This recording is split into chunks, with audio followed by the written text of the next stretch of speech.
What's up? What's up? What's up, y'all? My name is Liberty V Justice, and there's no period in my V because my victories never end, and yours don't have to either, my friends. You are worth it. Me llamo Libertad V Justice. Justicia no hay periota en mi V porque mis victorias nunca acaban y las suyas no acaban tampoco, mis amigos. What's up, y'all? We got a special guest. We got a special guest on the show about to join us. His name is Deja Vu. My boy Deja Vu. He's a rapper, yo, and you're gonna love him. Where are you, Deja Vu? You like my background? Yeah, I love it. Hey, how's it going? There he is. What's up? Welcome Not him. much. Welcome to the show. Thank you. Thank you. Happy to be here. How are you doing? I am blessed. It's so good to see you. You look healthy. Thank you. I'm wearing a hat. Okay. Cool. Okay. What does that have to do with you being healthy? Nothing. But thank you. I appreciate it. What is that? Let me see. What's on the hat? Oh, it's a custom hat I made. It's just You made that? yeah. Oh, that's cool. Yeah, thanks. I got some what is it? Fabric ink from eBay. Oh, really? Oh, that's Yeah. cool. Yeah, because I was trying out some making designs and clothes. So you're gonna design your own clothes too? You have a clothing line you're gonna do, or what? Thinking about it. It's in the works. Yeah, get my boy Ramiro. He was on the show. He's here right now. He's over there making coffee. Get him. He was on the show, and he's a designer. He even sews his own clothes too. Wow, really? That's awesome. Yeah, he's great. Yeah. I always wanted to get a sewing machine. For real? I hate Yeah. sewing. It sucks. I hate it. I tried to sew a machine. It's too complicated for me. I'm not a sew. I've never actually done it before. Only like hand sewing to fix some stuff, but Yeah. I tried to sew a machine. I ruined it. It's hard. yeah. Yeah. So you got Star Wars. May the Force be Oh with yeah. you. Yeah, thank you. I know it's just Star Wars Day yesterday, right? The 4th. Oh, it was Star Wars Day, was it? I think it was like Star Wars Appreciation Day, and everyone was saying, everyone on YouTube was saying like May the 4th be with you. Oh, I thought that it was in October. I'm not sure. I think I'm not. Maybe it's maybe like a different Star Wars holiday or something. I don't know. Maybe I'm wrong because it might have been May. Because I remember last year was so cool. I don't think I posted anything on YouTube, but I went to the library in Rancho Cucamonga. Man, that place is amazing. It's just because it's up in the mountains and it's not like LA. It's not as packed as this place. But when I was homeless, I stayed there a lot. Like there'd be times I slept out there for a week because it was just so peaceful. Like there's always people there, but still like not as many here. You know what I mean? Like I used to sleep on this trail one time. There was this trail that people would just go by like to walk on the trail. Like it was for people running, and then they had like horses would come by, but they didn't. Yeah, it was cool. Like they had a horse out there. Dang, they had a sign that said horse crossing. It was just so cool because I'd go to sleep there and wake up 4 o'clock in the morning. And I'd start running and I did my thing. I still I started my success habits when I was homeless. Yeah. Getting up early. It's like because I knew that that I was going somewhere. Yeah. No, of course. I've heard. What was it? The quote. Early to bed, early to rise makes a man healthy, wealthy, and wise, or whatever that expression. Yeah. And do you still jog in the morning? I do sometimes, usually on the treadmill, but I like to do the elliptical a lot because I did the treadmill today. It kills me. I usually work out twice a day, but today is only once. I've been really wiped out, but I lost a lot of weight though. I've been losing weight, and I'm not as hungry as I used to be because I would rather do this, Yeah, definitely. Yeah, I feel better, and I just feel better that I have like friends like you and Ruben in my life, and I have my friend Jesus. He probably won't watch this, but he watches some of my stuff. But he listens to my every episode of my podcast and stuff, and I'm just glad to have I had some people in my life that really do care about me and do want my success because they're they're paying attention to what I'm doing and not just what they're doing, you know? Definitely, Like their definitely. art. Yeah. I was curious. I was thinking like I listen to a lot of your music, right? And it doesn't seem like you. You know what I mean? I'm like, Yeah, I can okay, totally see that. that doesn't make sense. Like this, like I understand. I could tell like that you have like emotional issues, like we all do. But in your music, it's like you're so angry, and I'm like, wait a minute, this guy's like talking about hoes and all this stuff, and like, where does that come from? That's funny. Yeah, no, I've definitely had people say like they didn't know that it was me rapping, just because it didn't sound like me, maybe wasn't exactly how I normally talk. Um, Yeah. I wasn't always interested in rap. At the age of like 13, I started listening to a few rappers. Lil Wayne's The Carter 3 had just come out. Um, and that was pretty much the first rapper that I started listening to. And I don't know if you ever heard of the rapper Immortal Technique.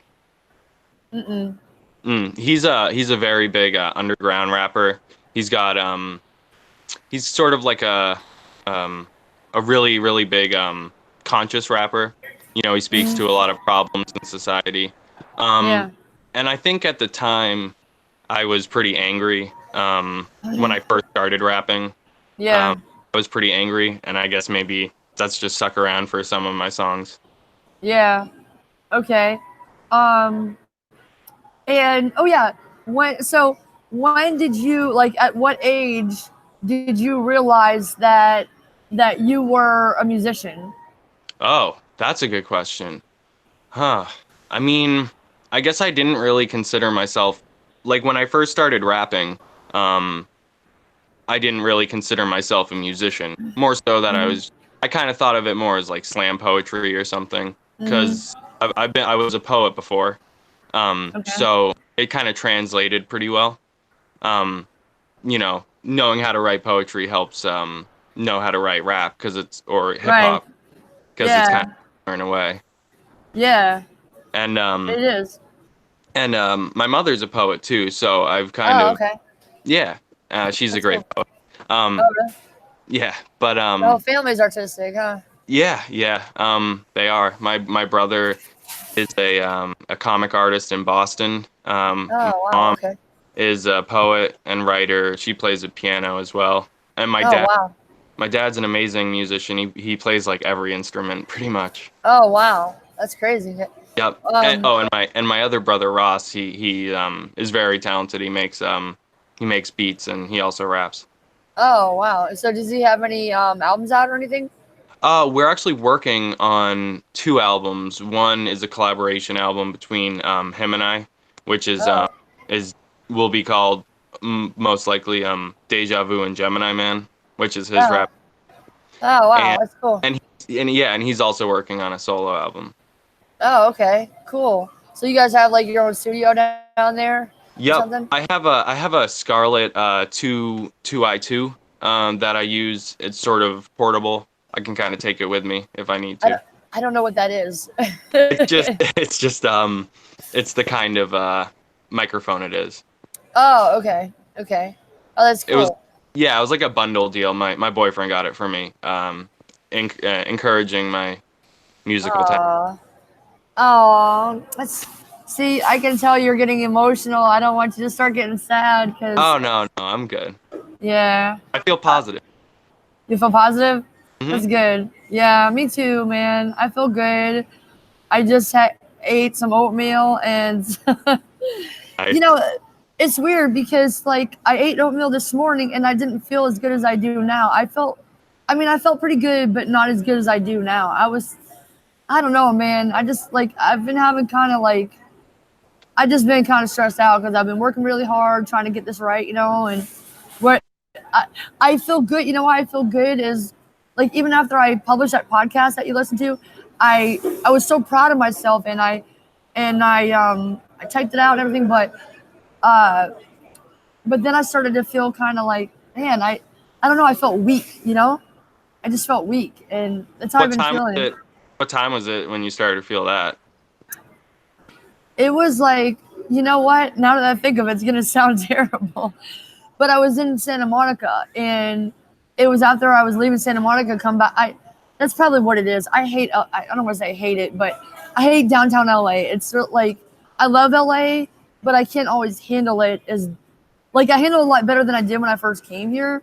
But it's just there's so many people here, I know and that. Heard that. you know, and then now the fact that I know more people, it's good in a way. It makes me more accountable, but at the same time, it's like I'm my own boss, and like I can't talk to every person. I mean, you listen to the podcast, right?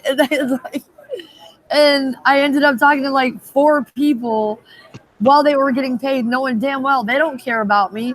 They're not. I'm not motivating them. They don't. They're not even probably listening. Some of them are probably looking at my boobs. I doubt that. I mean, I'm sure they were listening, is what I mean to say. I mean, they know. Yeah, I mean, they know I care about them. But it's just like one person when I was telling him about my friend Jesus, I was like, me and Jesus are going to be riding on my, because he told me to be careful or something, or be safe. I was like, no, I'm not going to be safe. I'm crazy. I'm doing crazy stuff because you got to be crazy if you want to have a lot of money. And so he was like, I don't know. The other guy was like laughing at me when I said, me and Jesus can be flat on my private jet. I got my own bedroom. I got my own bathroom on there, everything. And then this other dude was laughing at me. Like he laughed right out loud. And I was like, don't ever talk to me again. And they both got really salty. They're like, calm down. It's okay. I'm like, no, it's not. And you know what I said? I was like, oh, yeah, you're right. It's okay if you want to be poor. You can be poor, but I'm not. And I walked out.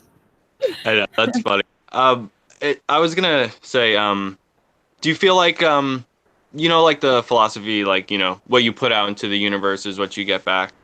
Or like kind of speak to fruition, you know what I mean? Do you believe kind of philosophy?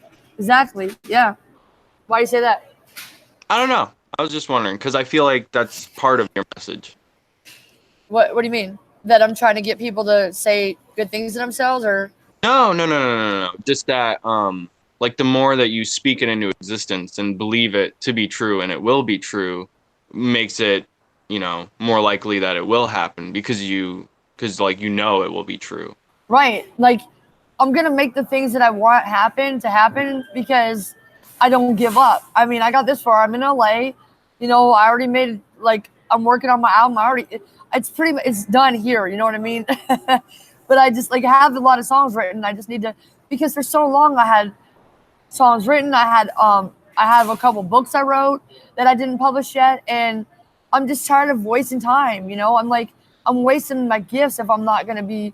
Maybe it might I'll think it sucks, but other people will be like, man, that's pretty good, because you know why? Because I'm doing it and they're not. So they're gonna be like, wow, you know what I mean?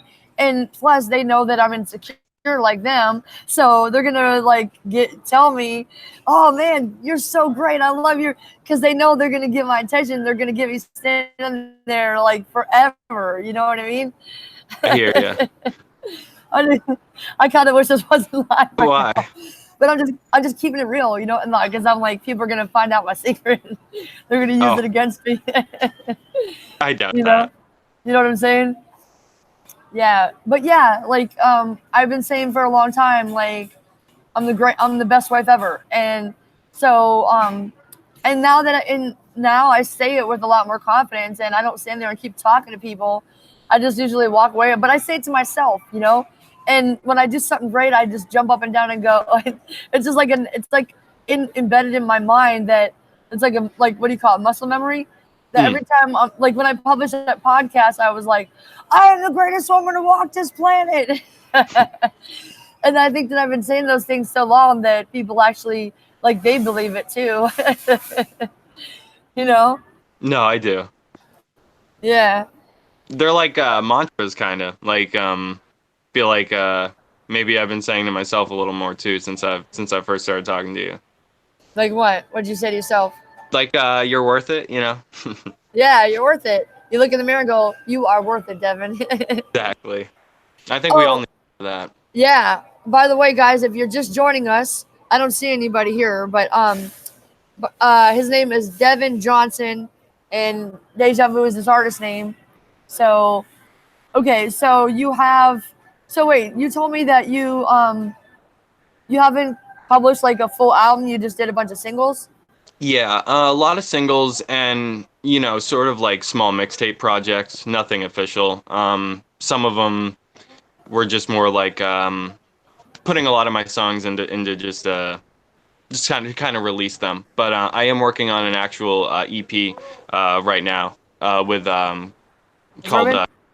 with Ruben. He's gonna be on it. Oh, Called in the Matrix EP. you cut out. What was it? Oh, it will be called Glitch in the Matrix EP. Oh, like from that was you were telling me about the Matrix the movie, right? Yes, no, exactly. Okay. Hey, oh, I was just gonna say, is there any echo? Do you want me to grab headphones? Yeah, I think it might be better if you get headphones. Okay, hold on. Yeah. I'll be back in 2 seconds. Okay. So guys, so we're waiting on Deja Vu, and I just want to thank everybody for coming. I don't if you're not. It doesn't seem like there's anybody here live right now. But I want to thank y'all for coming, and I just want to let you know that you are worth it. You can do anything you want to do. And that is the reason why I'm doing these interviews with people, because I want to show you kind of like their journey and where they're coming from, and let you know that, hey, look, like you got to start somewhere. So look at these people, they're starting, you know? So, yeah, thank you. And you can do it. Puedes hacer lo que tú quieres. Vales mucho. Hey, I'm back. Sorry about that. Hell, let me plug this. There he is again. All Okay. right, there we go. Okay. So, what was I gonna? I had other questions for you. Oh yeah. So yeah, another reason why that. Okay, so the reason why I thought you were straight is because when I hear your music, the way you talk about like that one song, "Gorgeous," and messy hoes in the club and all that stuff. So I thought you were, you know what I mean? Like I don't, to me, maybe I just didn't hear it, but there's no indication in that song that you're gay, as far as I Right. know. That is something that I've been thinking about. I would say in the music that I make, mostly it's sort of, sort of, there's sort of like a rap dictionary. You know what I mean? So sometimes it's sort of like maybe I'll use words and it's really referring to something else, but it's still like in the Yeah, vocabulary of like the rap consciousness, I guess. But yeah, I think maybe part of it might have to do with, maybe kind of embarrassment or something, or maybe yeah, the mixture of, you know, the gay community and rap and hip hop wasn't always as good as it is now, which is a little better, but not very yeah. good. So yeah, and so that kind of leads to my next question. Then it's like, so like, why not be that breakout artist that's like I'm gay, but so what? Like I'm just as good as you. And I mean, maybe like I don't know. I'm just thinking right now, but maybe don't talk about being gay in your albums, and then have people come.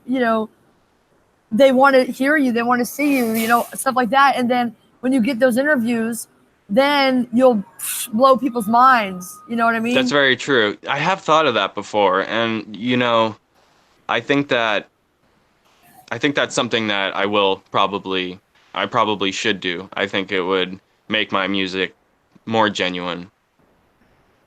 You mean like kind of portraying like how the rappers kind of portray like they're gangsters, some of them, and then you would be more portraying like a heterosexual guy, but then you're like, well, I'm just a storyteller. Why you get mad at me? Right. I'm just a storyteller, and it'd be like a controversy, but you would be like a voice for the gay community.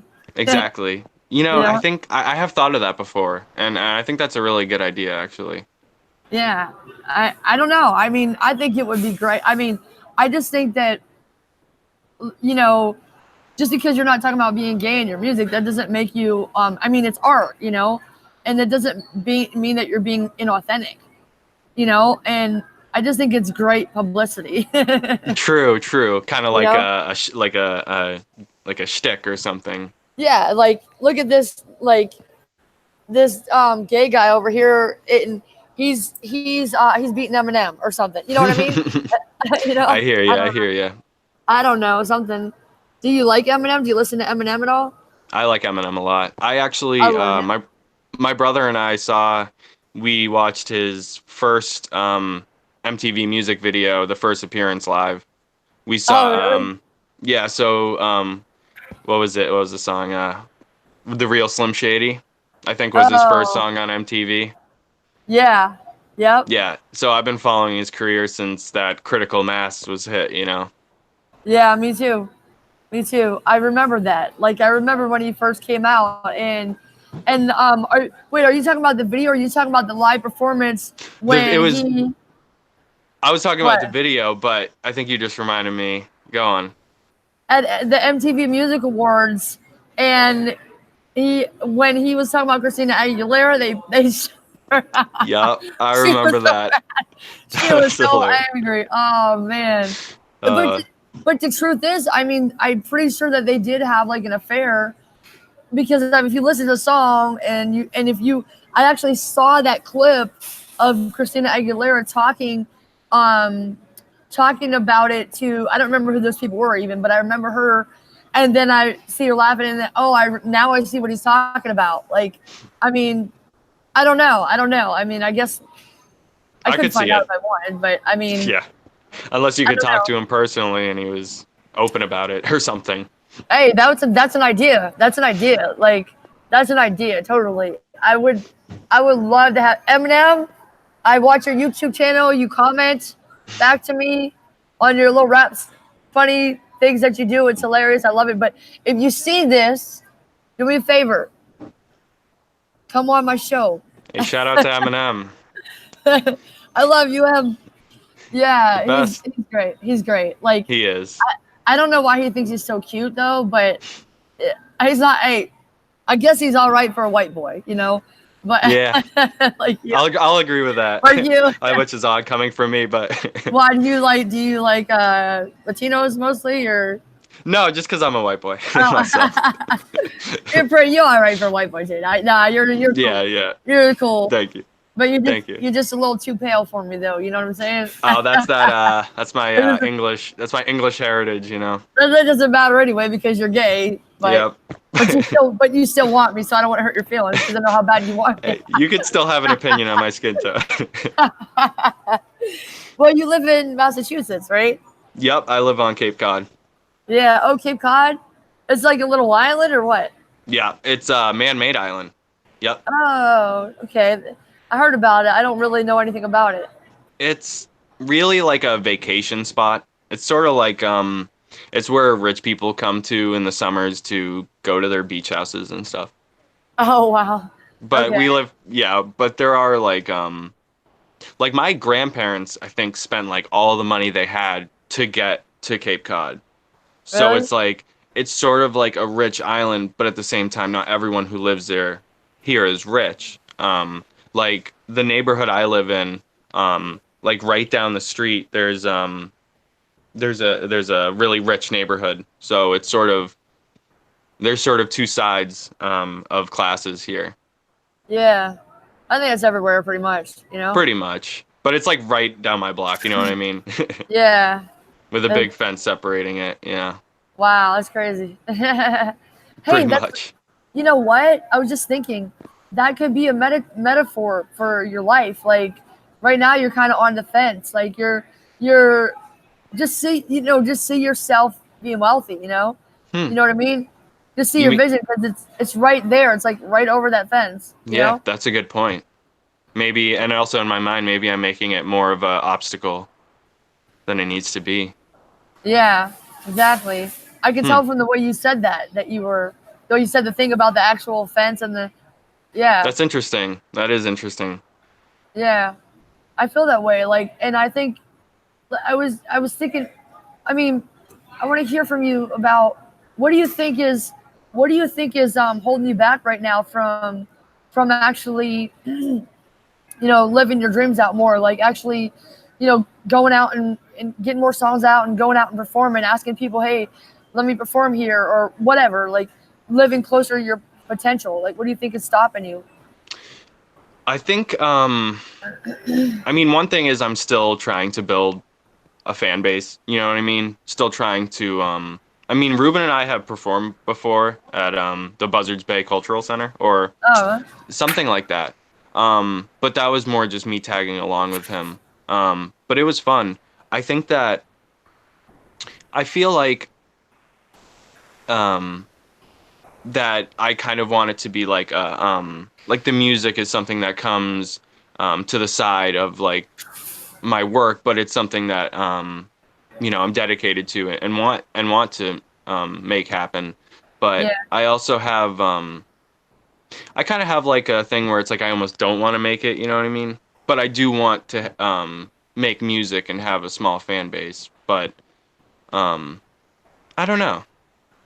I just know that sometimes like I want to continue making the music I want to make. I would never want to be pigeonholed, you know. right. I don't know if you've heard that expression. Yeah, Like like you don't want to be imprisoned by the record company. Yeah, exactly. yeah, But and I know what you're saying too. But you know what? I'm actually what I'm gonna do is I'm gonna talk to more to Ruben because he said he was gonna do an interview too. So I might just wait until July and do it in person. I don't know, but like I want to find out from Ruben more about the ASCAP and all that stuff because I mean, as far as I see it right now, I'm not excited about signing up with a label. And for one, it's because like I feel like people like in general they might take it. I don't know, maybe I'm wrong, but I feel like people would generally um take us more seriously if we were signed to a label. But at the same, okay, I'm going to tell you two examples, okay, of people that I know personally. mhm.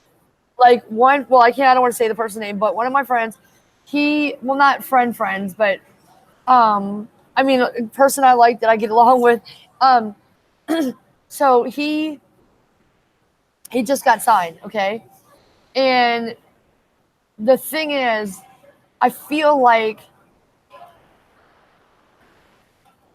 well, he's always telling me, my life is not my own, and I have to do what they tell me, and stuff like that. And it's like, Yeah. okay, why are you telling me that? And I thought you supported my dreams of being an artist. Like, why would you say things like that? But um, at the same time, too, like if he was wanted to get signed, he signed it. So that's his choice, and he should be prepared. Like, I mean, you're not going to be prepared. When you first get signed, you're not going to know what the heck's going on. But well, you're gonna. I mean, kind of, because they give you a lot of the terms there.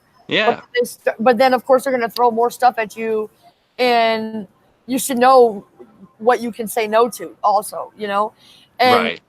you know what I'm saying. Like, and I mean, because he has that now, but now he has a job too. So it's like, why would I want to have a job when? I mean, I'm not trying to be a jerk. I mean, I care about this person, but it's like, why would I have a job working minimum wage? I mean, that's probably his own. He's probably not going to tell me why Yeah. he does it. But I'm thinking that maybe he just needs emotional support, possibly. I don't know. For me, that's the hardest thing. And but but I have friends now. I have you. I have Ruben. I have my friend Matthew. He's in Colombia. You guys are out of town and stuff. But I have and then I have my friend David. So let me talk about David, because David is an artist and he is absolutely wow. He is a genius. You might not like his type of music, but you would still love it because you would appreciate it. One, he's a great voice. He has great lyrics. It's very, you can tell that he has great equipment. He's done this all himself in the studio. He plays two different instruments, plus he makes other beats. He has a Oh whole wow. studio. Yeah, like I met him here, right? Like I would never have met this guy, but he worked at Whole Foods, but he's from New York. He moved to New York now, like a few weeks ago, but he said he is coming back here, and I'm telling you though, this guy's an amazing musician now. The thing about him is I'll tell you 2 reasons why he is going to make it. I Mhm. can go forever. But one, okay, so he put this album out independently, okay? A whole album. All by himself he did this. All by himself. And every day I look at his Instagram, Facebook. I don't always look at his Facebook unless I get a notification, but I just started that a few days ago. I didn't know he was on there, but I was looking for him. Mhm. I'm crazy over this guy because he's amazing. What kind of music does he make? It's I don't know how to explain it. I mean, you classify. I guess you could say hip hop, but it's like, it is hip hop. Yeah, it's hip hop, but it also sounds like the blues kind of. Oh wow. But to me, so a lot of it to me sounds like love songs. Like it's like a love song to yourself, Hmm. and he talks about like, okay, when I first heard his album, I went and I texted him on Instagram. Um, I said, what are your wife and kids' names, right? And he said he's not married. And I said, oh my God, it's a male version of me. Right? Because he's saying the things that are in the future. And the reason why he does all that is because, and he just, like, he has this one song, like, it goes, what I tell myself is what I am. What I tell myself is what I am, you know? Hmm. And I like like, that. yeah. And it's like, it's listening to an album of like, self affirmations, or like, you know, those, what do they call them? You know, we're used to listen to those people and they talk, and I forget what they used to call them, but anyway, Oh, yeah, I know what you're talking about though. like self hypnosis or something. Yeah, I And it's like, listen to those sometimes. really, yeah, I love that stuff, man. But you know, the great thing about David is that you don't have to build your fan base. You know, you have to build your friendships because he cares about people. That's the thing, is he really cares. You can tell that he really cares. And I mean, as much as he does, he works the job there too. He's working still, or again, whatever. And you know, he has his parents, his family obligations. He has friends there that he goes and hangs out with when it's their birthday or just to say hi or whatever. Yeah. But he works really hard on his music, and you can tell it's amazing. But he still makes time to listen to my YouTube channel and my podcast, and to text me and to call me, and he sends me a message that says, don't ever say you're stupid, my friend. Even though, like, I think he took it the wrong way. I think people think I look like an idiot, I said, or something. And you're amazing. You're a divine genius. And just, I mean, like, he's just like in his music the way he is in real life. You know? He sounds amazing. It came from, you can tell that he went through a lot, put it that way. You know? And that's why he's going to make it, is because he cares so much about other people. Like, when you take an interest in other people, when you care for other people, Gary Vaynerchuk says it all the time. Being nice is ROI positive. You don't be nice because you want something. Because he never expected me to actually listen to his music, I'm sure. Because I do it all the time. I used to ask people, oh, you watch my YouTube video or whatever. But he does things because he cares. And when you care more about others and you're interested in them, they'll be interested in you and what you're doing too. So because I'm interested in him, you know, if you want to be interesting, be interested. You know? So I'm interested in pretty much everybody, but now I know that there's times when I just waste my time and then I lose my energy, like I said. But so now I know who I can talk to. You know what I mean? Yeah, that makes a lot of sense. I'm talking too much. Always. No, not at all. Because when I talk to you, it's like I get tired, and when I get really tired, like right now it's 6 o'clock, almost 6:30, but I get up at 4 a.m. You know, so by the time I talk to you, I'm just drained. And I start and I don't start talking. I know. I know, with the time difference, and also because I'm kind of a night owl.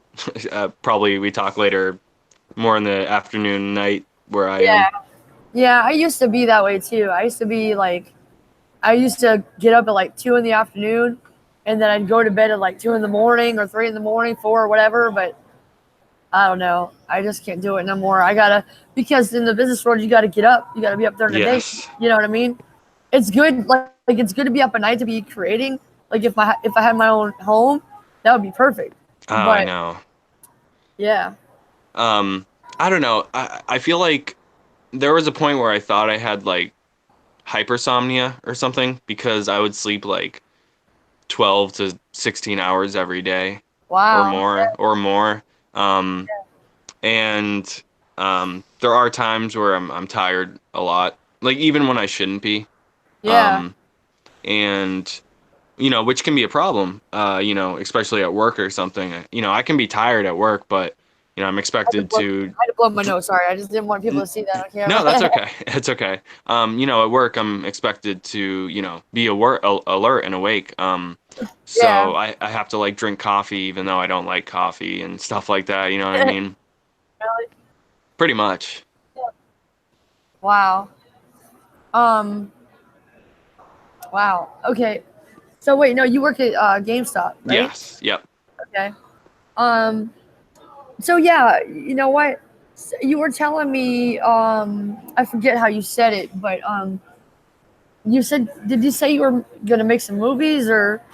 Yeah. Well, I do writing for fun. I write, I mentioned poetry. I write short stories and other things, but I have a couple ideas for screenplays that I would love someday to make into movies. Yeah, that's awesome. Like, are they gonna be like fictions or? Um, let's see. One would be fiction based on a story, which is actually a video game, and the other one would be a documentary. Sorry, not a documentary, a biopic. Like What's that? a life story of a man named Art Bell. He was a really famous. He died like last year or something. He was one of the most famous paranormal radio talk show hosts. Like from the 90s onwards, he had a show called Coast to Coast with Art Bell. And mostly, I'd say he gained a lot of fans because he was on at like 3, 4 in the morning. And like a lot of truckers would listen to him, like Oh, when they were driving, and people doing the night shift would turn on the radio and listen. yeah. So he Um, was talking about like ghosts and stuff. yeah, yeah, he talked about aliens, ghosts, all types of things, but his life story is really really interesting, and I think could be worthy of a biopic. Oh wow. How come I never heard that term biopic? I usually hear what like Um, autobiography or biography. Would it be I or? think I think the difference is it's like that, but in movie form with fictionalized actors, maybe so like a little different than a documentary or I think that's the right term, biopic. Oh, okay. Yeah, I think I've heard it, but I just didn't know what it meant or something. Maybe. I don't know. Yeah. I'm getting cold. Sorry, I can put my jacket on. Oh, no problem. Like, do you remember? I don't know if you saw it, Bohemian Rhapsody, that I new didn't see movie. it. Oh, don't tell me. I want to see No, that so bad. I won't. But that's like a biopic, with actors Oh. playing the life story. Oh, okay. Yeah. Yeah, I really want to see that though. Yeah, I love that. I love Queen. That's one of my favorite bands. Oh, they were Yeah. amazing, and they Yeah. still are amazing, even though they have a different lead singer. Oh, they're still writing like or putting albums out and stuff. Yep. Oh, what is his name? One of the winners of American Idol. No way. Adam Levine or something. He's now the lead singer of Queen. He's gay No, as well. I am the. You're wait. You used to be on Maroon 5, right? Hold on. Maybe that's not his name. It's not that guy. It's not Adam Levine. It's I can't think of his name. But he was a winner on American Idol and he's openly gay.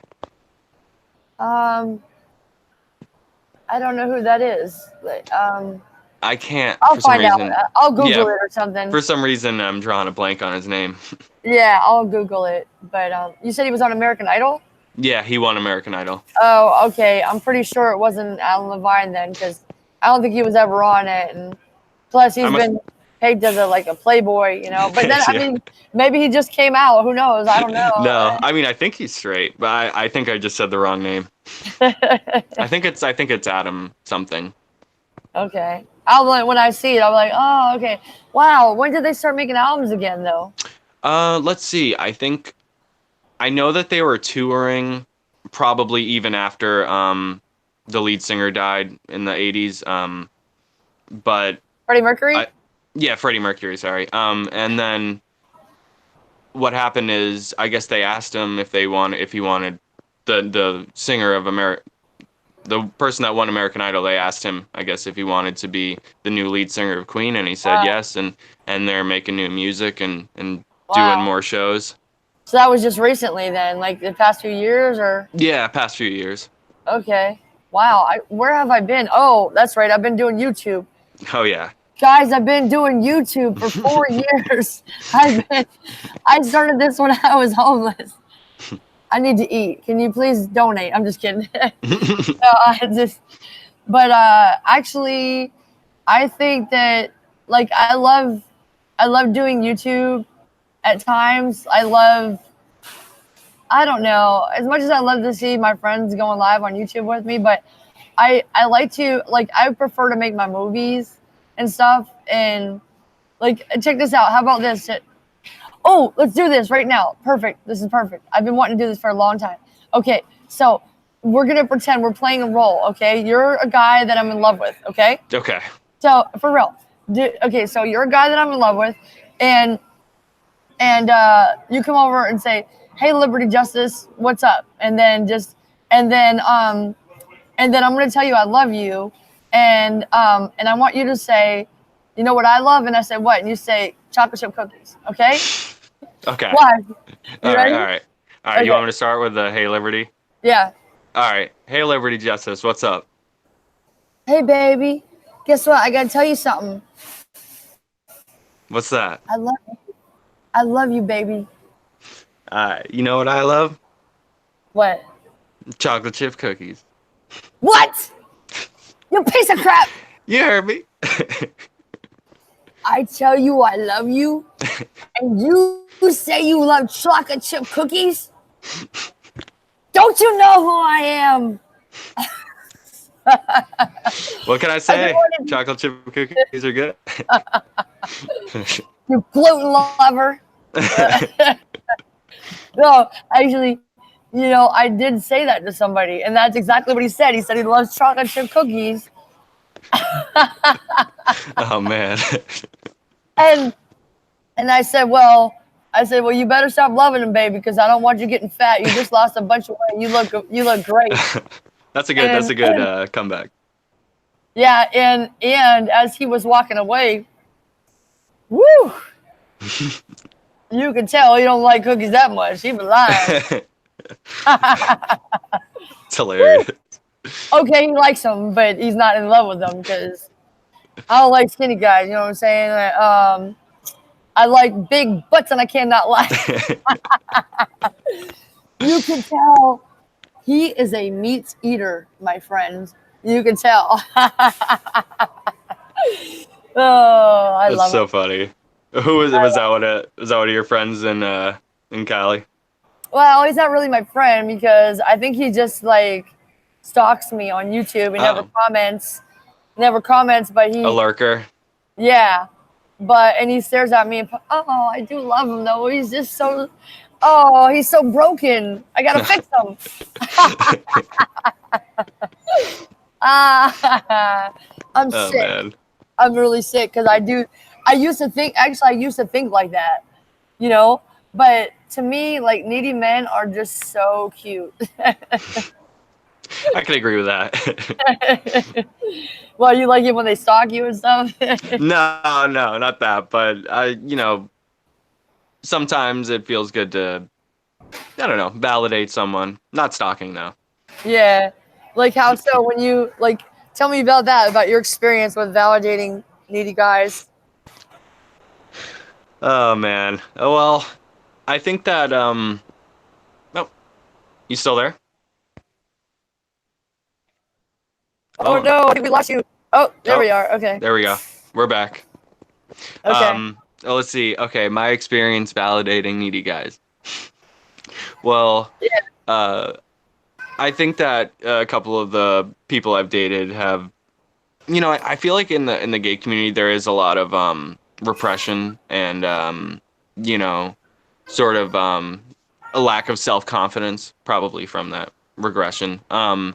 So, you know, like my current boyfriend, I kind of encouraged him to you know, be more himself. And maybe I'm not the best person to do that, but you know, when I was 13, 14, I kind of came out fully to everybody, pretty much. Mhm. And um and also, some people, might say like how they're ugly or something, and I'll tell them that they're not ugly, stuff like that. Oh, so basically, like you were telling him that he should come out as a gay man, or Pretty much, yeah. But uh, not, well, I mean, only in the sense that it's something that if they want to do, yeah, could help them a lot. But I wouldn't force anybody to do anything like that. yeah. No, I know, like you can't force anybody, but you know something? I think that like that's my whole point too. Is like with this guy, I do love him. I'd be like, to be honest with you, he's one of the few guys that he works at Whole Foods, not this one, but he works at Whole Foods, and he's one of the few guys that I would actually like. Um I would love to talk to him every day, you know. Yeah. And but I don't. But I don't. Not every time I see him like I used to. But I still will take time for him because I really like him, you know. Even though it's kind of doesn't make sense though, because like he doesn't like himself, but the fact that he admits it, like he admits that. I mean, oh God, he Is it like you want to like help him change his mind and see that he's um not what he thinks, sort of? I used to, but then I gave up on that because I known him for like 2 years, but I didn't start talking to him until like a few months ago, because I didn't like his attitude, you know. But Yeah. now, okay, so check this out. Here's another story about how money helps you, right? So he was a security guard at Whole Foods. Hmm. He quit the job as a security guard because he said he hated it, and now he uh, works in the back and he makes more money. He makes food, right? But the thing about it is, he actually lost weight since then. He smiles and he laughs all the time, which I love. Um, but so I love seeing him happy. That's why I started talking to him, you know. Um, but I think part of the reason is not just because he gets paid more, but I think it's because people actually look at him as part of the community now in that store that you know what I mean? And I don't know. I just like I really I adore him because most people will not be honest, and he's on like he's emotionally open, right? And I'm not gonna say his name, but if people are watching, certain people they're not gonna know because they're not watching, but they could deduce, you know. Um, but we've had conversations and like real conversations, and like he told me one time, why do you like talking to me? I don't even like me. Right? and and it was like it broke my heart, but at the same time it kind of made me feel free too, because it was like, wow, he's saying these things. Like it made me feel loved because he feels that he can trust me to say things like that. And you know, like one day I asked him about his family, and he asked him his last name. I've known this guy 2 years. I didn't know his last name, but he told me his last name, and then I said, well, what? He was afraid to tell me at first. Why do you want to tell me? And he goes, because I don't like my last name. I said, why? Hmm. Because it's his dad's last name. And like he didn't go into it or anything, but then I said, I understand. So we exchanged this real human thing where I was kind of telling him, you know, I had this problem with my family, you know, and he had this problem with his family, and stuff like that. And then and then that was the first time that we ever really talked. And then after that, that's a conversation about him. it just there's evolution I see, and I feel it makes me feel good. Like maybe I am making a difference in his life because it used to be where I would just kind of like I would see him, and then I didn't know he was there, but then oh okay it's him, and then we'd talk, and I would make the point to talk to him, you know, and then I noticed like he always seemed to be each time we talk, he seemed more and more interested in talking with me, more present, you know, Hmm. and then he started looking for me, but now like he was looking but now it's gotten to the point where every time I walk in the store and he's there, he notices right away and he comes over to me. Hmm. He I like never that. used to come over, you know what I'm saying? Like, So what would he that's just like evolution. wave to you or something? But now he comes over to you. Yeah. Oh, gee. Then he would, you know, smile or something. Then he would wave, but now he literally comes over. Or if he's in a hurry, he'll just walk by me. What's up, Liberty Justice? That's how he talks. That's how he talks. Oh, Liberty, That's a good. I like that. Liberty Justice. It just it, his he's weird, but I don't know. I love him. He's just so So he, sweet.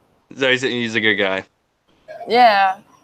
Yeah, the fact that he's really nice to me, and I don't want to go into other things. We can talk later, maybe Yeah, like no, that's okay. Of but course. we could talk later. But he tells me the thing is he tells me really personal things. I mean, I don't know if he tells other people those things because I don't think they ask him. But if they did, I don't know if he would tell them. But either way, I just still I like that, and I like the fact that people feel they can talk to me. You know what I Yeah, mean? I was gonna say, you do seem you are really easy to talk to, and I feel like opening up is pretty easy to you because I feel like you're not very judgmental or anything, and you have a very positive attitude. So Thank you. Yeah, that's my favorite thing is when people talk to me. You know my song. Remember my first song? Oh, you didn't hear my first song, huh? I do. Which one was it? The name of Talk, it? talk to me, baby. Oh, I think was that on your YouTube? No, No, it's not. I sent it to Ruben and he did like a remix of it or something. Oh, really? Oh, I guess I haven't heard it yet. Yeah, well, I'll send you the original one. I still have it on my phone or something, but I'll send you. And but just I mean, it's just the premise of this song is that just talk to me. Like for me, I'm easy. You know, I'm just real easy. I mean, I don't have sex, so it's like, but if a man talks to me and really engages with me, then I mean, he could practically be an idiot, and I would still love him. You know, I'm kind of like that too, honestly. just easy, right? Yeah, Yeah, just don't like I talk about this song like it was kind of like projecting what I wanted, you know, and I have more than one man that's like that in my life now though. But it's like talk to me and like I said one of the lines that I said was um what was the first part? Well, anyway, you never give me grief. You like my rollerblades, you give my day relief, you know? You know what I'm saying? that's a good But line. yeah, I don't want someone that like brings me down. And but when somebody can really bring me up, that's what I really really need. Just because you're not like taken from me or you're not like treat me bad, that doesn't mean you're not toxic. You know what I mean? If somebody's not adding value to my life, then they're taking it, you know? Yep.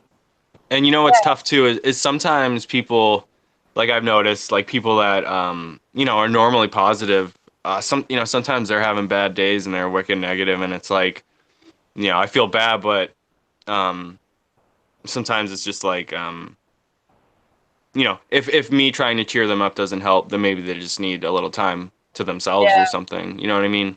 Yeah, cuz it's too draining. Yeah. Exactly. Yeah. And that's how most people are too, you know? People are Yeah. very negative. So, Um so to me, it's almost like a spectrum. Like I know there's two sides. There's like positive, negative, light, dark, yeah. good, bad. But I feel like people usually fall on like some sort of a spectrum that even fluctuates. Yeah, like the energy you mean? Yeah. Yes, yes. Yeah. Yeah, that's true. If that makes any sense. Yeah, it's true. Yeah, there's Yeah, there's subtle variations. Yeah, yeah. But it could be one extreme or the other, but it could also be like in the middle. It could be, yeah, totally. And Yeah. I was talking to someone at work about this. Just sort of like a customer asked me when I was working. He's like, what do you think of evil people? And he said, do you What? think that I know it was actually really weird, but basically he was asking me if I think that people are either inherently good or inherently evil.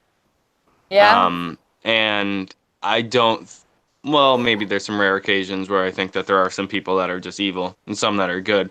But I think that most people, it really depends on how they're feeling, whether they're going to be feeling positive or negative when they interact with people. Yeah, but you know what? It's like we feed off of each other too. You know what I'm Yeah. saying?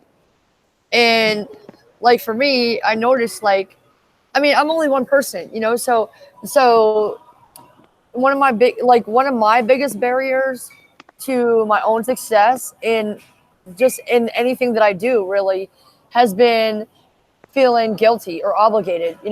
So like when I was homeless, I was scared.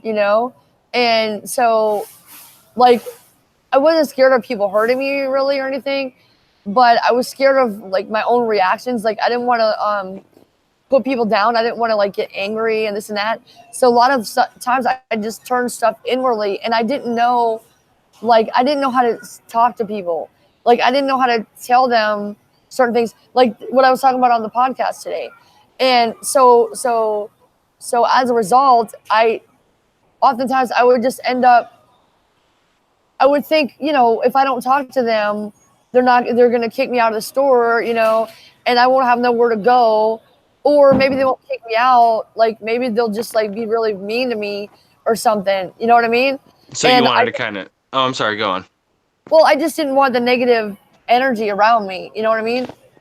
Yeah, so I was just gonna say you kind of like put out that positivity first, like before there was even before they had were either negative or positive, right? You tried to put the positivity out in the forefront. Well, yeah. I mean, people are always so positive, da da da. But I guess the point I was making was like I don't feel guilty anymore because like I don't regret anything, but if I'd have just been a little quicker at knowing what I know now, like in life, anything that I know now, my only wish would be to know it sooner and to do things sooner. Because now that I know that, like, I mean, I guess I always knew intellectually a lot of things, but I just in my heart sometimes it's so hard. Like, like my friend or whatever you want to call him at that store, this guy that I said I loved and he loves cookies. um, Which is really rude. no, it's obvious he does care about me in his own way. Which it means a lot to me. But um, I mean, I'm not gonna see him. I mean, that's such a truth. Um, he's not gonna be in my life, and everybody here, they're not gonna be in my life. That's just facts because I have goals and they don't. I mean, some people do, like my friend Ramiro. He's actually doing his goal. That's why he was on my channel. Um, but I love them, and I can't help loving them, and I show the actions to love them, but I can't do that all day every day because if I did, then I would have to stay here with them. And as much as I love them, I don't love anybody more than I love myself. Yeah, You know I what I mean? understand that. Yeah, no, I do. That's not And love. That's not love. Because if I really love them, I will go and do it so I can show them what's possible. They've seen me struggle for here in LA. They see me struggle for 2 years. All these people, I know them. They know me. They know what I do. They don't care. But the thing is, they hate themselves so much. They wanted sex, drugs, whatever. But when they know that I care, though they do know that, so that's fine. yeah, Now that they know it, when I go, now they can say, "Oh my God, she struggled all her life," and now they're gonna actually know what I had to go through, that I went through the exact things that they went through. And guess what? I made the choice to smoke dope. I made the choice to sell drugs. I made the choice to use drugs. I made the choice to be with certain guys. I made the choice to get my face beat in every day. I made the choice to stay with that guy for 10 years. Oh You my know, God, I'm so sorry. they made the no, I'm sad because other people are stupid. That's what I'm sad, because they're still making the choice every day to betray themselves. Every day. And you choose your own thing. You either want to suffer by doing what you think that you want right now, that you think is going to make you feel worthy, when in reality it's going to make you feel more unworthy. And the more time goes by that you don't do what you want to do, it's going to make you feel like crap. And you're going to want to die. You might kill yourself or try to kill yourself, but you're going to be dead spiritually. And but if you choose the path that, okay, instead of that suffering, right now I'm going to suffer with not having any real friends, nobody that cares about me or what I do, whether I live, die, or even eat today. As simple as that is, you could buy me a meal for not even $2, $1. My friend Aaron bought me a huge thing of oatmeal, lasted me several days for 96 cents. That's what it was, 96 cents. And that's why I know he's my friend. He was the only person here in LA that I told, I didn't tell everybody, but he's the only person I told about it that actually cared whether I ate. So it's very liberating to know that nobody gives a fuck. Pardon my language, but I feel like that was necessary.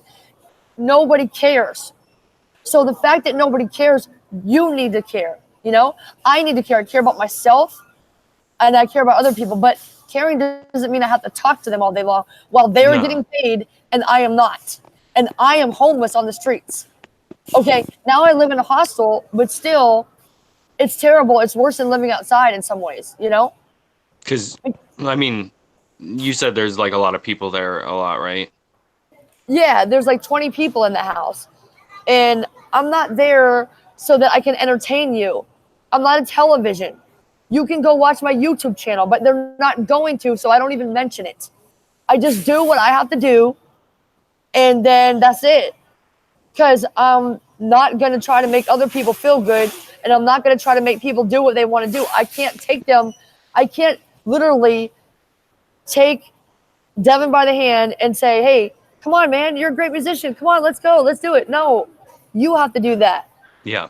And you can encourage, but right. It's like you can lead a horse to water, but you can't make it drink. You know what I mean? Right. Exactly. And at the same time, like I said, even encouragement is useless to some people because they don't care. Yeah. They don't want to hear it. I know. They want to be the victim. They want to tell you about how terrible life is. They want to tell you about how terrible their 3-bedroom apartment is. One of them is a studio that they're not using because they're too tired at the end of their job because they have actual money come in. You're never going to make it. If you don't start, and not you, but if you don't start doing what you want to do, you are always going to suck. No one's ever going to know who you are, and you're not going to have any money. It's just simple. Yeah. Everybody who started, maybe they didn't put all of their stuff out there. You know what I mean? Yeah. But they sucked. They sucked. Everybody, like, I didn't see myself as a musician because I didn't try to be good at music. I thought I was good, but good for like a normal person, But when I started to actually try to do it, I realized how badly I sucked. you know? Yeah, that kind of reminds me of, me trying to start playing an instrument or something. Yeah. Yeah. Like piano. I'm not good at piano. Well, it takes a long time though, Yeah. Everything takes time. That's the thing. Everything that you want in life is going to be very hard. It's going to take a lot of time. Really, it's not hard. You know what's hard? We think it's hard and we make it harder than it is. That's the thing. It's consistency. Have you heard of the 10,000 hour theory? Yeah. About talent, where it takes 10,000 hours before you're truly, a master at something. Yep. And what's his name? Crap. He wrote a book and he was talking about that. The Outliers, is it called? Oh, what's his name? Hold on. Let me find that really quick. You gonna Google it? I was gonna Google it really quick because I couldn't think of the guy's name earlier. So That guy is really. I think he's pretty smart, but I think he's a little too smart. Because Malcolm Gladwell. yes, Malcolm Gladwell. But the thing about him is that he needs to be. I think he should speak more like Donald Trump, because if he had like, I don't watch him as much anymore because he makes me think too much and Google too much, and I'm trying. You know what I'm saying? I'm like, You're talking about Maxwell. Yeah, yeah, Gladwell, Malcolm Gladwell. Oh, Yeah, Gladwell. he all his words are like 50 set words, you know. So it's like, okay, this guy's too much, you know. But yeah, my friend AB would love you because he says like, you know what? I'll send you his profile. He's a rapper. He was on the show too. He was awesome. Yeah, he was on a few days ago. It was a long interview, but I'm sure you would love it. He's great. And no, I would love to listen to it. Maybe I'll listen to it after this one. Yeah, he's a rapper, and if you go, you can check out his one of his songs is on YouTube, and he's good. You know, he's good. But, I can't wait to hear him. Yeah, if like he said that on his profile, 10,000 hours. I'm getting my 10,000 hours in. I like my how do you say it? I like my raps extra prolific. I think he said on his profile. I like that. But I like him because when I first came here, when I first met him, he was like, he has that energy. And like I said, I don't really like skinny guys, but he's got that energy and he's just really fun and cool. And like after that interview, I kind of just, he ain't going to see this. So I was going to say, don't tell him, but. No, well, I won't, definitely. But I kind of fell in love with him. Not that I know him yet, but. Yeah, I fell in love with him a little bit. Like I'm in love with like 4 or 5 people right now. Well, man, I should say man. But yeah, I like him though. I like him. I started calling him my boo. I was like, "What's up, boo?" That's fair. He's funny. Hey, maybe we can all collab sometime. Yeah, we should, dude. You need to come to LA. You know. I know. Well, you know, I'm still trying to figure out stuff, but something I will definitely do is I definitely want to visit Ruben and you in California after he moves. Just see what's up. Yeah, I don't know what I'm gonna do, but I hope I start making more money. I'm trying to figure out a way to make more money soon because, you know, I'm starting to ask people now. I'm starting to ask them to pay monthly on my podcast. I can get paid. Well, I wouldn't get like they have an option for $4.99 or 99 cents a month. It's a monthly thing, so people can pay 99 cents a month, $4.99 a month, and then there's $9.99 a month. But then they take but it still would be something. You know what I mean? It would be an income though. You know. So I'm thinking about that. Is that only available on the browser to do that? Yeah, I think so. Because I tried looking at my on my phone, and I mean it's a pretty new company. I think it just came out like last year, and that's when I started it. And so they're like adding new things all the time. Like they just recently, like a few days ago, added that sponsorship thing. So that's why I'm getting paid from Anchor because they're my sponsor. Oh, that's awesome. Yeah. So as I get better, congratulations. Thank you. So as I get better at, I get paid like a penny per per click per listen or whatever. But it feels good though. No, but it's the partnership, and it's also the momentum is building. You know. Right. Exactly. Yes. Exactly. And yeah, it feels good. So it's like I don't have to ask people for money, but I have to ask for their time. Listen to this. Let me know what you think. Because when it gets better, when I get better, then and more people will hear it, and then I can get a chance that more sponsors will want to sponsor me. And then the only thing that I hate about it though is that like when I go to listen to podcasts and I hear too many ads, I'm like, I'm not listening to this no more. Yeah. So I don't want to have too many sponsors, you know. But I don't know, man. It's a start. I'd say one or two, you know, maybe 1 to 2 per episode or something, or per podcast. Maybe like at the beginning or at the end. Yeah. I don't like them. You know, for me, I don't like to hear ads at the beginning because it's like that's not what I clicked on this for. Like I clicked because you said you're gonna talk to me about how to monetize my podcast. You know, it's something whatever. It's like I didn't want to hear all that. Well, maybe. You know? Yeah, I hear you. Maybe it would be you could have introduction, content, ad, outro, Yeah, or yeah, something. that's what I kind of been. That's kind of what I've been doing. So, and I noticed I was only doing one sponsorship per podcast, but now that I have more listeners, I've been putting two in there. So now been getting better. My podcast is actually I have two sponsors. So now I'm actually making more per day because my content's wow. So and Was that because me? yeah, you were vibrating over there. Oh, it's Duolingo. I'm trying to learn French. Sorry about that. What is it? Is it it's like an app to learn how to learn languages? Yep. Oh, well, how do you spell that? Hold on, I want to look that up because I It's want to get Spanish. yeah, it's Duolingio, I think. It's oh, Duolingo I think or I found it because it popped up. Is it that one with the green like little bird or something? yeah, there's some memes about it too. Oh, really? So why does Do it like it send you like you have to do this lesson or something, or does it send me? I no, I you can choose. I chose to have it. I try to do 5 minutes a day, so I have it remind me to do 5 minutes a day. Oh, that's You cool. yeah, you can also set that to double that time to 10 minutes, or you can just not have it remind you at all if you don't want to. That's cool though. Okay, cool. Guys, you out there listening? You want to learn a language? Go to Duolingo. If I were you though, I would learn Spanish if you live in LA. True, true. You know that I think that would be the dream is to know. I would like to know a lot of languages. I mean, French, Yeah, English, Spanish, and Japanese. That's probably all I'd want to learn. That's a lot. yeah, That's four languages. yeah. Um, I want to do so. I want to keep getting better Spanish. I don't think I'll ever master English, honestly. English, me neither, or anyone.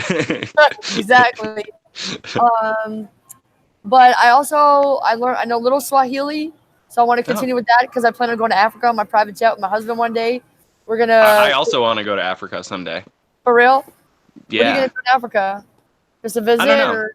I asked my mom if she wanted to go. I mean, basically, just yeah, just visit. I just would love to maybe go to um just a couple spots in Africa, just see what's up. Probably leave just to see it. Yeah, yeah. I don't know, man. It's so beautiful in the pictures, and I hear so many great things. And the And animals. yeah, the animals. Yeah, that's what I'm thinking about giraffes and all kinds of stuff. And but I mean, just having all that open space and all the people that are just so loving and the thing is, I made a goal that many years like when I was in college, I think it was like yeah, 2012. I said I'm gonna go to Africa. I said to myself, I felt like God's put this on my heart. Like He wants me to go to Africa. I'm gonna go there, live there for like 6 months, maybe, and I'm gonna help people. Like I'm gonna like just live like they live, basically. And maybe I'll sing for them, dance, whatever. Maybe I'll make it a project. It'll be like maybe I'll you know constantly have my YouTube channel on or something, and I'll be live all the time, and people come in my tent and we can talk. I don't know something, but No, what exactly. No, no, I know exactly what you mean, though. it's just it like I just want to live simply, but I want to inspire people, encourage them. Like I said, through my life, and it's kind of hard to do that, like to really touch people if you don't live with them or like here, this is like my home in a way. I'm here a lot. Yeah. And so like so they see how I am when I'm tired, when I'm really tired, and I'm like, all right, I don't really like this girl earlier. I was like, what's your name again? Is it Laura? No. And what is it? Starts with an L? No. Okay, well, I'm done playing your game because I don't like play games. I'm tired. I got stuff to do. You I'm know. really bad. I'm really bad with names. Well, I mean, don't you hate when you try to ask somebody something about their damn self, and they want to play a game, and they want to or you got to walk on eggshells or whatever? Yeah. I just don't have time for any of that. Yeah, that happened to me recently where for example, kind of what happened is they didn't tell me their name. and it just kind of went on so long that I felt like it had been so long that what was I gonna do? Ask for their name after I've been talking to them for hours? You know what I mean? Oh wow. I hate when that happens. What is that, at work or something? Yeah, I was at work. Oh wow. Somebody you work with or a customer? Someone I work with. It was I went and helped out at another store, but Oh, that person has been going through a lot. So oh yeah. Okay. Well then at least you were there for him then. yeah, yeah. I think she appreciated the help. Oh, I just buzzed. Hold on, let me try and turn those off. Okay. All right.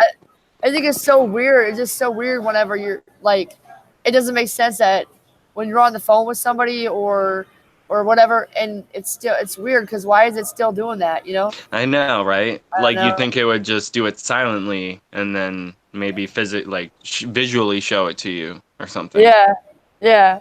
It's kind of But odd. oh, because I don't think iPhone does that. But Oh, you, really? yeah, you have a Samsung, right? I have I have a Galaxy. No, I have a Android. Yeah, Samsung Android, something like that. Yeah. I Okay. actually I want to get the new iPhone XR. I heard if you switch to Sprint or something, you can get a free one from them. But Oh, really? I I probably won't do that. But I do want to get an iPhone sometime soon. Wow. Okay. Yeah. I don't know. I don't. I have straight talk. So check this out. You know what I did? I got this one is a 6, and I only I got this one online because I already had straight talk already, and I think well you can still do it. I think you could yeah you can switch over online. Um, and this was only $200. Oh, Like that's really? yeah, like that's a lot for me, but and it's like a really old one too, but it has a lot of storage on here. It has 32 gigs. But I love this phone, I like and your phone case too. thank you. Yeah, it's really good because Yeah, it looks bulky. yeah, it is. Like the last time, I think it's called a Survivor. Like the last time I had an iPhone, like I had that phone for like 4 years, and it was a straight talk phone. And guess what? I actually in the last two phone, that phone I had 4 years, and I had this one like similar to this one at least. Yeah, I think it was this one. So that last phone was an iPhone 5, and I had that for 4 years, but for like maybe 6 months or so, I didn't use it because I had one like this, but I didn't have a case for it. No, I had a case for it. I took it out for some reason. I felt I had to take it out while I was doing a live stream for some reason. I don't know. But anyway, it was in Ohio and it broke. So Ah, yeah, but it was cool having two phones that you could film and you could still use it on Wi-Fi. You could film and use it for yeah, that. that's true. You know what I'm saying? So I had storage, but now that one I still have it, but it's like completely broken. Oh, that stinks. And the other one, like this, that I dropped and had to go back to the old one. The other one was completely messed up, so I had to get rid of that one. It wasn't like I rode that thing till the wheel fell off. It didn't work, you know. So I went. So check this out. I'll tell you a quick story. I felt like it was God telling me to go see my friend, even though like not telling me. He was telling me to do something that day. So I came here. It was Valentine's Day, and it was the day he wasn't here. My friend Matthew was not here, and I was like, man, I really, I guess we're not friends anymore either, but um, I really wish Matthew was here. And there's this other guy, he's here right now. What's his name? Ivan. They're like my two boys, my two favorite boys, right? And they weren't here. And I wanted to like write him a little note, and like I wanted to write you're handsome or something. I don't know. But, but they weren't here. And I was like, oh, I'm sad. But I already planned on going to a movie. So for some reason, I felt rushed. I felt like I was gonna leave at a certain time. I was gonna leave at 2 o'clock, but instead, I felt go now, go now, go now. I'm like, I'm going. Just wait, Hmm. come on. No, do it now, go now, go now. Okay, okay. So, I was when I left the store, I literally just started like running down the street, and I was so nervous, but I knew I had to do it, and I just didn't know why. And guess what? I broke the phone, but I said no. If I stood there, I almost cried because I'm like, what am I do? I have no phone. But I grabbed the phone and I just kept going and I said, there was Matthew. And I was like, that's why. I didn't think about it at the time, but I look back and no, I think I did think about it at that time. That's why I felt so nervous, but I had to take the opportunity. And I said, Matthew, he's like, hey, Liberty, what's up? And he was on the phone. But then he was going to meet his mentors, but he was like, I was like, hey, I said, well, I wanted to talk to you, but never mind. And he's like, oh, let me call you back. So he got off the phone with him, and he said, what's up? I was like, well, first I threw up in my mouth a little bit. Oh, jeez. And I did. And then I was so nervous.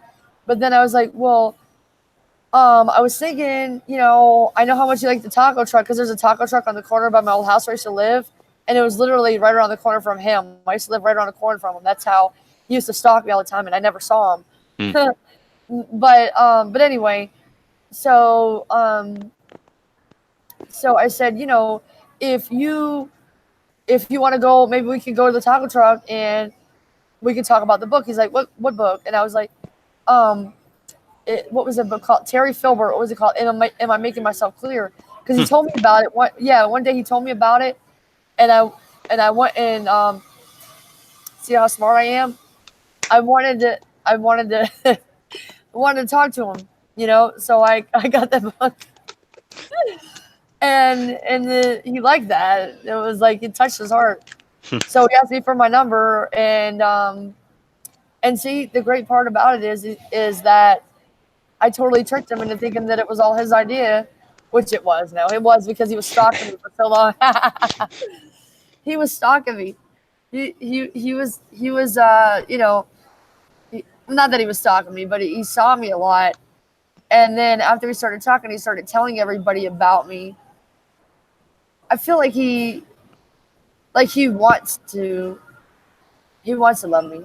Did that make you feel uncomfortable, or did you think it was more innocent? What do you mean? Like, if he was going around telling people about you, did you feel like he was telling them because you thought he liked you, or just... Because, I mean, when you say stalker, I mean, I guess it kind of sounds maybe worse than it is. Okay, he's a fan. Let's say that. He's a fan, okay. Yeah, because he saw me singing all the time. I was walking on the street singing because, at my old hostel, they don't want you to sing because, they don't like to be happy. So, I mean, that's everywhere. Actually, the first hostel, the first one, I got kicked out of my first. Oh, no, it wasn't a hostel. I'm sorry. My first Airbnb that I actually stayed at in San Bernardino, it was an answer to a prayer when I got kicked out of there for singing, because nobody wants. Bizarre. Yeah, nobody wants to hear about happiness when they're having sex with somebody else's wife, right? So come on, So I got kicked out, and I mean I didn't want to be there anyway. And to me, like that kind of lifestyle, I want my own life. I don't want to be living in a house where I have to see everybody else's garbage like every single day. So, I mean, I have to see it here too, but not as much as when, you know what I'm saying? Like, I don't want to hear people having sex other than myself when I get married. Of course. I don't want that. That's not my business. I don't want it. It's just,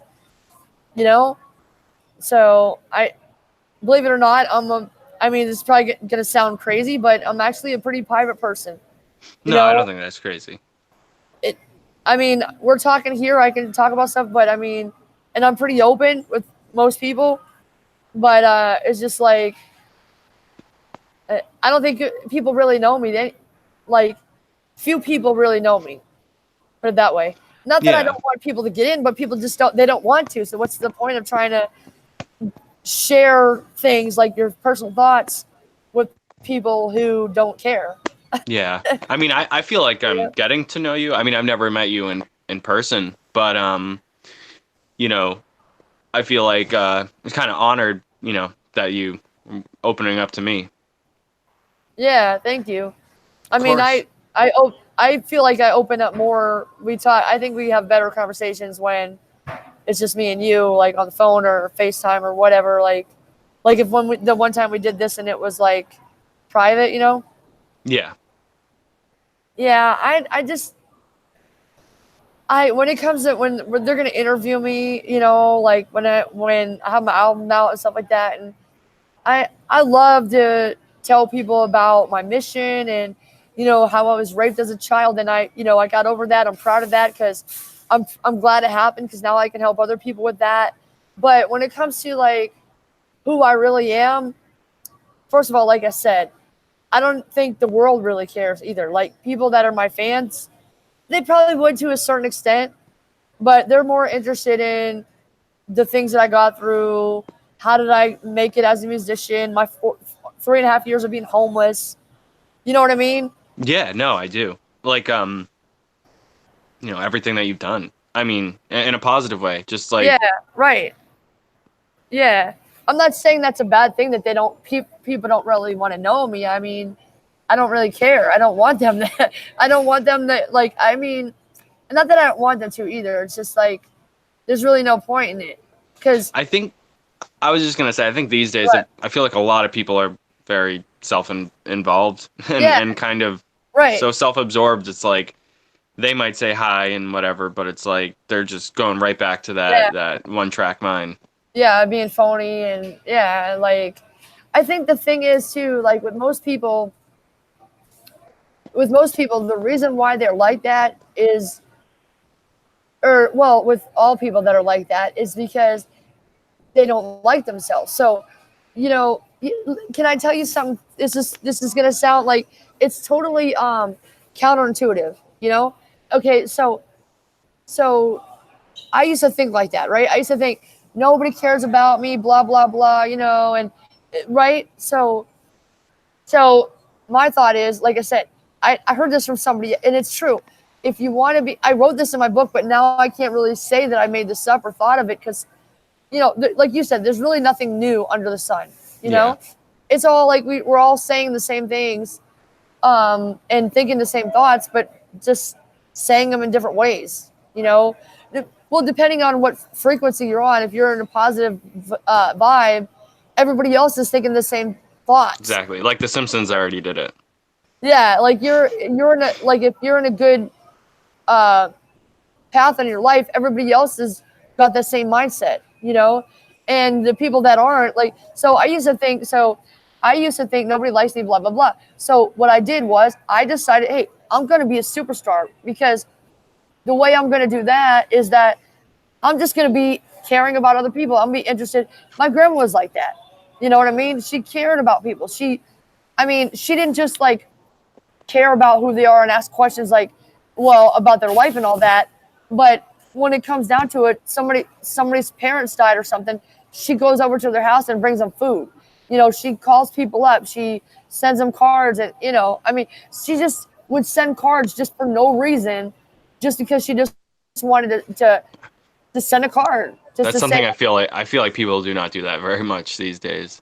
yeah, and I do that, but I stopped doing it for a lot of people because they didn't appreciate it. And like I said, I was like, the thing is, okay, so I was doing it for them, but then when I started doing it, and okay, so I sent like 3 or 4 cards to the library back home because everybody knew me there. They helped me through college, but they weren't supposed to be in my life for one thing.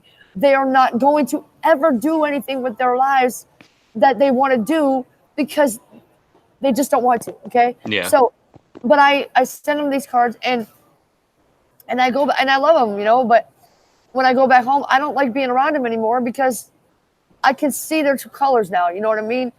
And I put up with a lot of stuff with a lot of people. But when I go back home and you say thanks so much for all the cards or whatever, and you know what? Those people at the library, one of the guys, his mother died.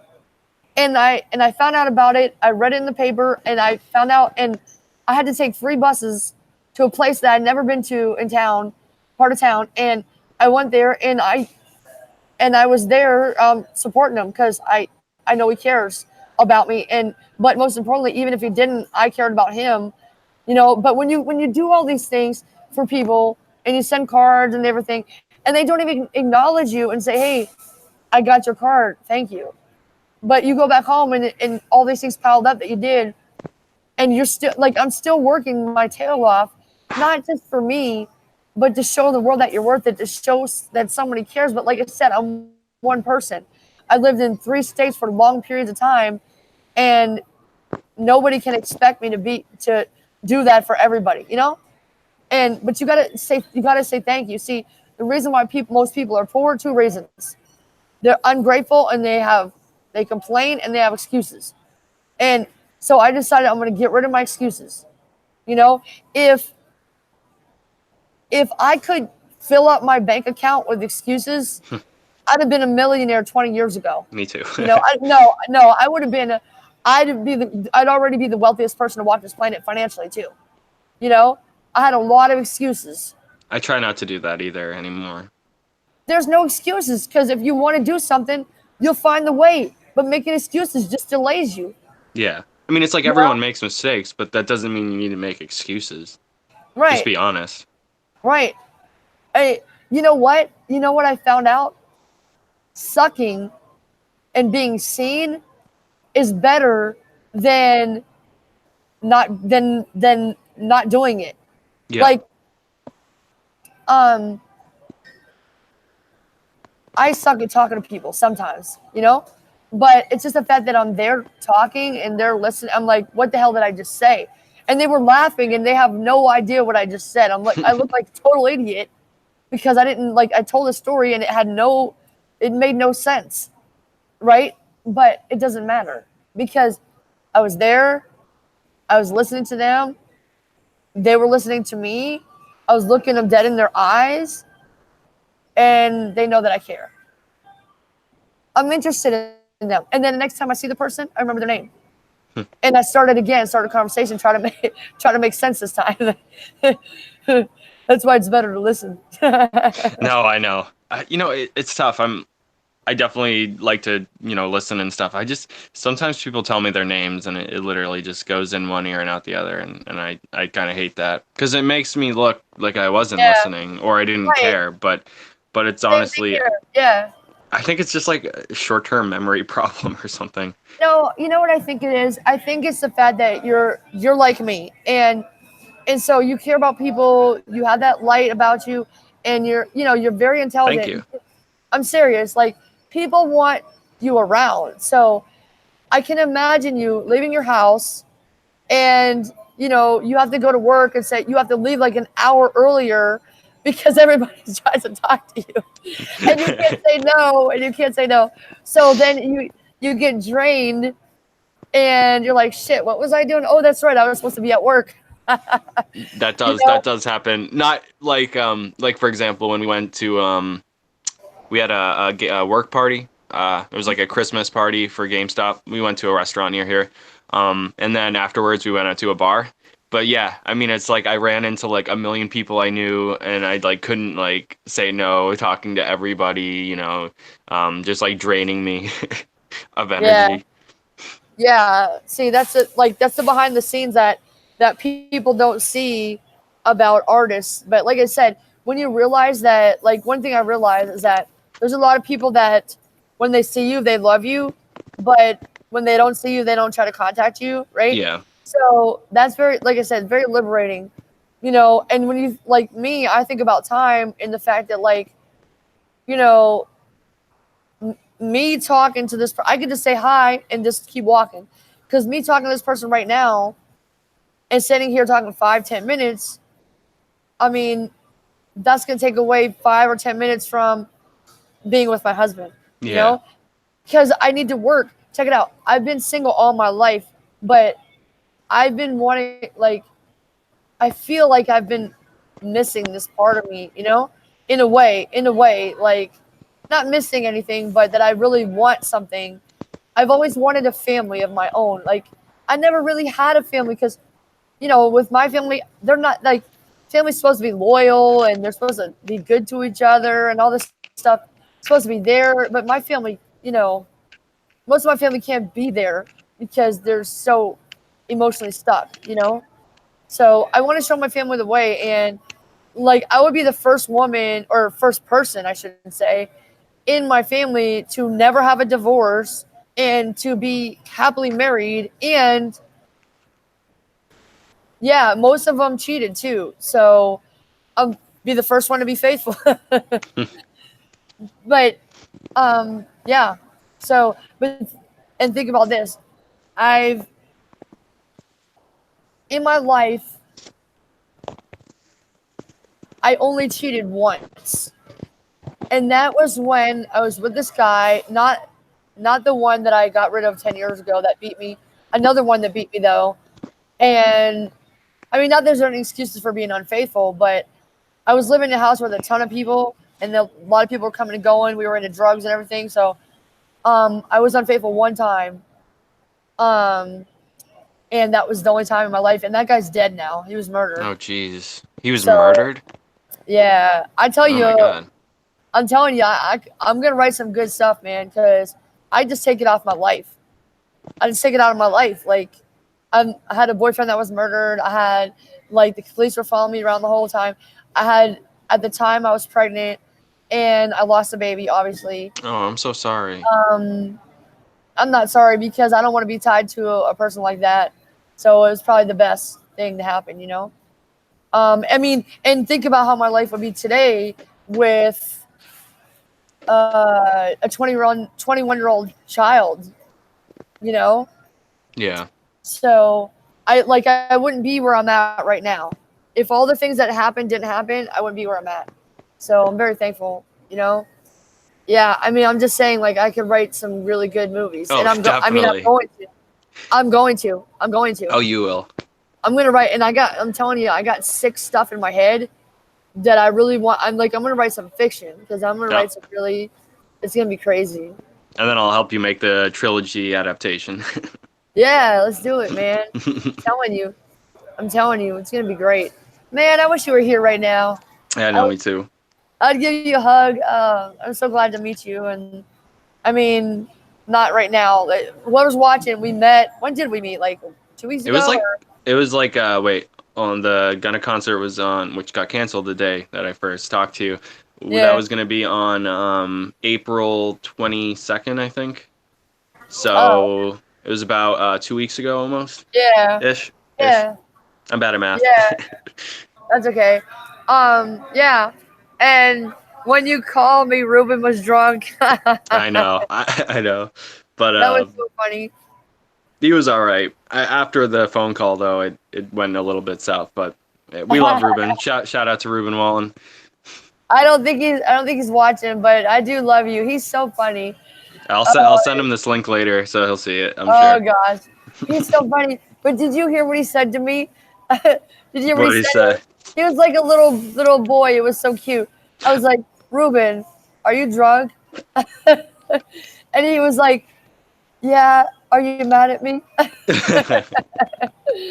I know. Like, no, why would I be mad at you? It was crazy. Oh man, he's so cool. But yeah, I do think he needs to cut down on his drinking though. Yeah. Well, as long as he doesn't like drive drunk or hurt himself, he'll be good. I think he'll be good for a while. But I mean, yeah, I think if he didn't do that and weed and stuff like that, he would just be successful a lot quicker. You know what I'm saying? Yeah. I mean, in my opinion, he already is successful.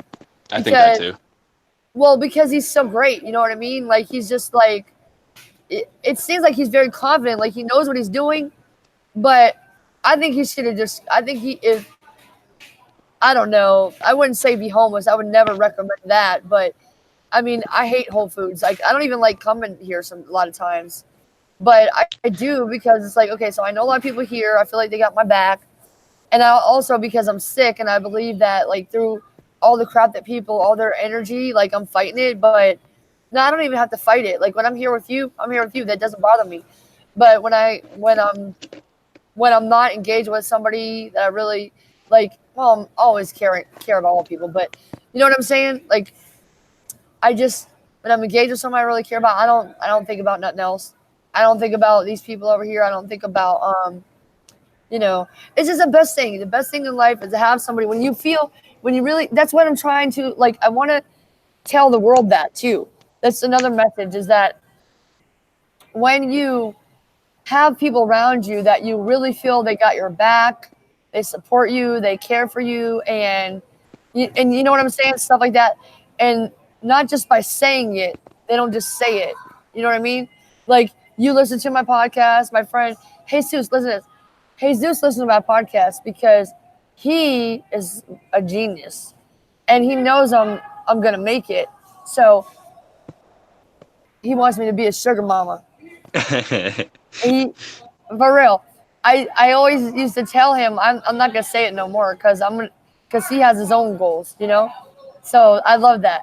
So I used to say, you know, Jesus, um, I'm gonna take you away from all this, and yeah, and so I say, you know, I speak to him in Spanish. Like yesterday, I said, Jesus, I love you. I like whisper. I don't know why I whisper it, but he's like, "Oh, thank you, Liberty." He goes like this, like he'll "Oh, thank you, Liberty." He's so cute. He kind of like blushes a little, and then I said to him, "Estará siempre en mi corazón." It's a song, and he's like, "Wow, your Spanish is really improving." And I'm like, "See, he knows it. He knows how to get to my heart because he'll start keep the conversation going by giving me like a compliment or something because I was getting ready to Yep. leave, and then I turned around and came back, and yeah, I love him. He's a great guy. You Yeah, he know, sounds awesome. yeah, like I said, he's just like my friend David. Like, but this guy, he works 2 jobs. He lives with his parents. He pays his parent. He even told me he pays $400 rent to his parents. That's another thing Wow. I love. What I love about him is that's cheap. Like LA is very expensive. Put it that way. Um, you know, I love the fact that he just talks to me and tells me. Like a couple days ago, I hadn't been talking to him for a few days because I was a little upset at him. I don't want to get into it, but No, it's okay. but but you know what? He, like I said, he's smart. So when I was leaving, he was like, "All right, Liberty, I'll see you." I was like, "What?" I had my headphones on. I had these big ones on. I said, "What?" He's like, "All right, I'll see you. See you, Liberty." And I was like, "Okay." I can't remember how he started it, but he goes, "Yeah, you know what? I think that's how he started it." He goes, "You know what? I'm gonna watch some more of your YouTube stuff." He's like, "Hey, you know what the thing is? I only sent him 2 links, right? But he actually watched a bunch of my stuff. See, that makes me feel good. That makes me feel good. He really cares about me, and what? Because that's, you know what I'm saying. Like my art is everything that I am. Because not just because I put all of myself into it, but because it takes almost all of my time. You know, and because it's my mission in life. My mission in life to show people that you can do whatever you want to do. You're capable. That you need to care for others and think about others, not just yourself, because you can't be fulfilled that way. You know what I mean? It's like I have like Jesus and you and David. When people talk to me and think about me, I don't need to eat as much. You know what I'm saying? I do. Am I the only one that feels that way? No, no, no, no. I know what you mean. Yeah, it's true though. That's the first time I've ever said that, so I'm kind of glad. Like I forget off and on. I keep forgetting that we're live until I see this little yellow thing up in the corner. That's all right. I mean, honestly, I mean, it'll be on your YouTube channel, right? As previously live recorded, right? And then Yeah, could you take the audio from it and make it into a podcast too? Is that something that's possible? I could, but nobody's gonna listen to that long because oftentimes they won't even watch it. And I myself, as a creator, I don't have time to listen to things that long. So I know people that, and I've been trying to tell this one guy. I've been trying to tell him for years. He's a billionaire already, but I've been trying to tell him, dude, you go too long. You know, just break those interviews up. You know, but I mean, I don't know how I think I could download this and then break it up into smaller sections. Like I did, like I know how to do it from my phone when I record it in person, I but gotcha. So but like I when we were, oh, sorry, no, go on. well, I was just saying like I did that with my friend, and I took the best part that I liked out of it was the part where he was talking about like it's like 3 minutes and 30 seconds about like why kids are so amazing, like what's the best part about parenting, you know? Like it reminds us of ourselves and makes us realize how we should really be, like free, loving people, blah blah blah. You know, I took that out and because I thought it was great, and I would love to do that with each one, but I don't. YouTube's changing everything. It sucks because they keep Yeah, it is changing. Because like just a few days ago, I was able to download the things that I already recorded, and then I could chop it up from there. But I can't do it now because I don't know how to. It won't let me do it now for some reason. That's weird. I know they do update a lot. Yeah. I hate that. I got Yeah, enough me things too. to think about. I I got know. enough things to think about. I like the old YouTube. Yeah. Yeah. Remember they had the editor where you could like put on a video and then that could be your intro and then another one for your outro and you could just take a bunch of stuff and put it together and boom, you were Yeah, done. it was like so You know? streamlined. Right. Exactly. Yeah. Now it sucks. I know. Now they're making the new rules where you got to have 1,000 subscribers Yeah, to be able to do live streams bullshit. and stuff. Yeah. All those like arbitrary rules about monetization is kind of bullshit. Yeah, you know what? I'm gonna find that. I don't know how to pronounce her last name, but I'm gonna find that Susan lady's email or something. I think I try to DM her on Twitter, but you can't DM her on Twitter because I think when you have that kind of when you're that powerful, you can either take it off or whatever, you know. It just isn't there, the option. Yeah, so I'm gonna find a way though. What are you drinking, Pop? Oh, that's just Coke. Oh, Sorry about okay. that. Trying to stay awake? No, I'm just thirsty. Oh, okay. All right. No, I was just asking. I was just curious because you keep drinking. Oh, yeah. That's just it's a Burger King cup. Oh. Shout out to Burger King. And thank you to Burger King for sponsoring the show. I wish. I wish. Try the new spicy chicken fries, right? Oh, wait, for real? Wait, what's in those fries? Are they breaded? I think it's breaded chicken. And they're in like the shape of like they're like French fries shaped. And then I think they have two different ones. They have the original and then they have the new spicy chicken fries. Oh chicken man, fries. That sounds good, but I can't eat bread. No, oh right, because you have the gluten. Yeah, celiacs. Damn it, Burger King! Screw you! Yeah, they got to get some more gluten-free stuff on the menu. I hate you all. You McDonald's. Really hate McDonald's. Oh, I used to work there. Right. Yeah. I don't blame you. McDonald's kind of sucks. I used to always say, ba-da-ba-ba-ba, I'm hating it. Oh, that's hilarious. Yeah, but you know what? I'll tell you a secret, though, kids. If you do go to McDonald's, if you want fresh fries, all you got to do is order them without salt. Because they have to make a fresh batch. For real. Because any other time, they're sitting there on the shelf and they're like, they're all like limp and sitting under the heat lamp, just like getting soggy.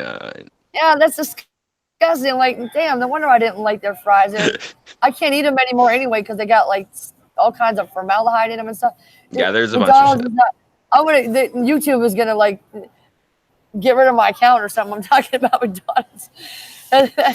but yeah, it makes me sick. I can't eat their stuff no more. We'll just we'll call it by a different name. We'll just say McDonald's. Just kidding. Oh, you know something I just thought of? Because you know, a lot of places they don't even have gluten-free stuff. And like, I don't think McDonald's even has Burger King, McDonald's, Taco Bell. I don't think they have any gluten-free stuff. But not really. No, but you know something though? There's some things like I could probably eat at Taco Bell that has corn, right? But check this out. I know I can go to Subway because, oh my God, let me tell you something. When I went to Vegas with Matthew, he bought me a salad on the way back. I didn't ask him for it either, but he wanted to buy me a salad, and it was so good. Not because it was free. I mean, that did help. No, always makes things better. Yeah. Well, because my Matthew bought it for me. No, because my Matthew bought it for me. Because he said, I wrote him a note. I said, why did you? How did I say it? Oh, when he bought the salad, I said, what if I would have said no? I don't want you to buy it. Or I did say no, actually. And why did you keep putting? Why do you? When I said I didn't want the salad because I didn't want you to spend your money because I know you're on a budget. Why did you not take that as a you wouldn't take that as an answer? You had to buy it, and you kept pushing me. He was like, because you were hungry. Oh, but that's a good response though. but That's the sweet. truth, yeah. But the truth is because he loves me or he thinks he does, and he cares in a way because he wanted to do something for me because when you do something for somebody or you try to do something and they won't let you do it, it hurts. That's why. That's true. It feels like they're rejecting you. They're not rejecting your money. They're not rejecting your gift. They're rejecting you. And the reason I know that is because for the past 4 years, I've been giving people money and doing things. And that's why I generally try not to do it. Most of the time, I try not to do it for women because they will literally, when women get something good in their life, for the most part, when women get something good, they will literally throw it back. They will say no. They don't want money. They always talk all the time. They want money. They want a good man. But when they get those good things, they will literally throw it away. And that is just stupid. And the reason is because women hate themselves. All people do. All people, well, 99%, which is why they're poor. Because we were born with every resource known to man. Every gift known to man is inside each and every person. And whatever gifts we choose to develop, that's what we can do. But the thing is, they don't choose themselves. Yeah. And women want to tend to look to a man to make them complete and fill them up and all that stuff. But it doesn't work. It makes it worse. Because at least men know, especially if they know they don't feel worthy themselves. Men hate that. But men know that they can't do that job. And they know that because they know that nobody else can do that job for them. But men don't run from good things, though. That's the thing. Not usually, no. For the most part, this is what happens. Matthew knows he needs to step up, put it that way. So he didn't come to me when he first saw me. He's seen me for probably 2 years now. But he never talked to me. But when I talked to him, asking him about yams, that's when we talked. Yams? Yeah, because he works at Whole Foods. Oh. I was like, babe. I didn't know. I thought it might have meant something else. Like, no, just like a inside joke or something. No. The first time I met him, I was asking him if they sold a certain type of yam here. And yeah, so anyway, that's how we met. But he's wanted to meet me for a long time. But now, so now he had something good in his life and he doesn't know how to use it. He doesn't know how to appreciate it because he doesn't feel worthy. So that's been my problem, though, for the past 4 years. But you see, 10 years ago, when I came to that problem, I was different. And the way I dealt with it back then was constantly trying to make him feel better about himself, trying to make him feel worthy, trying to show him I love him, cooking him hot meals. And then a lot of times I would wait there all night trying to keep it hot. Never showed up. Oh. Cheating on me. But I'm a different person now. I'm a different person. Okay?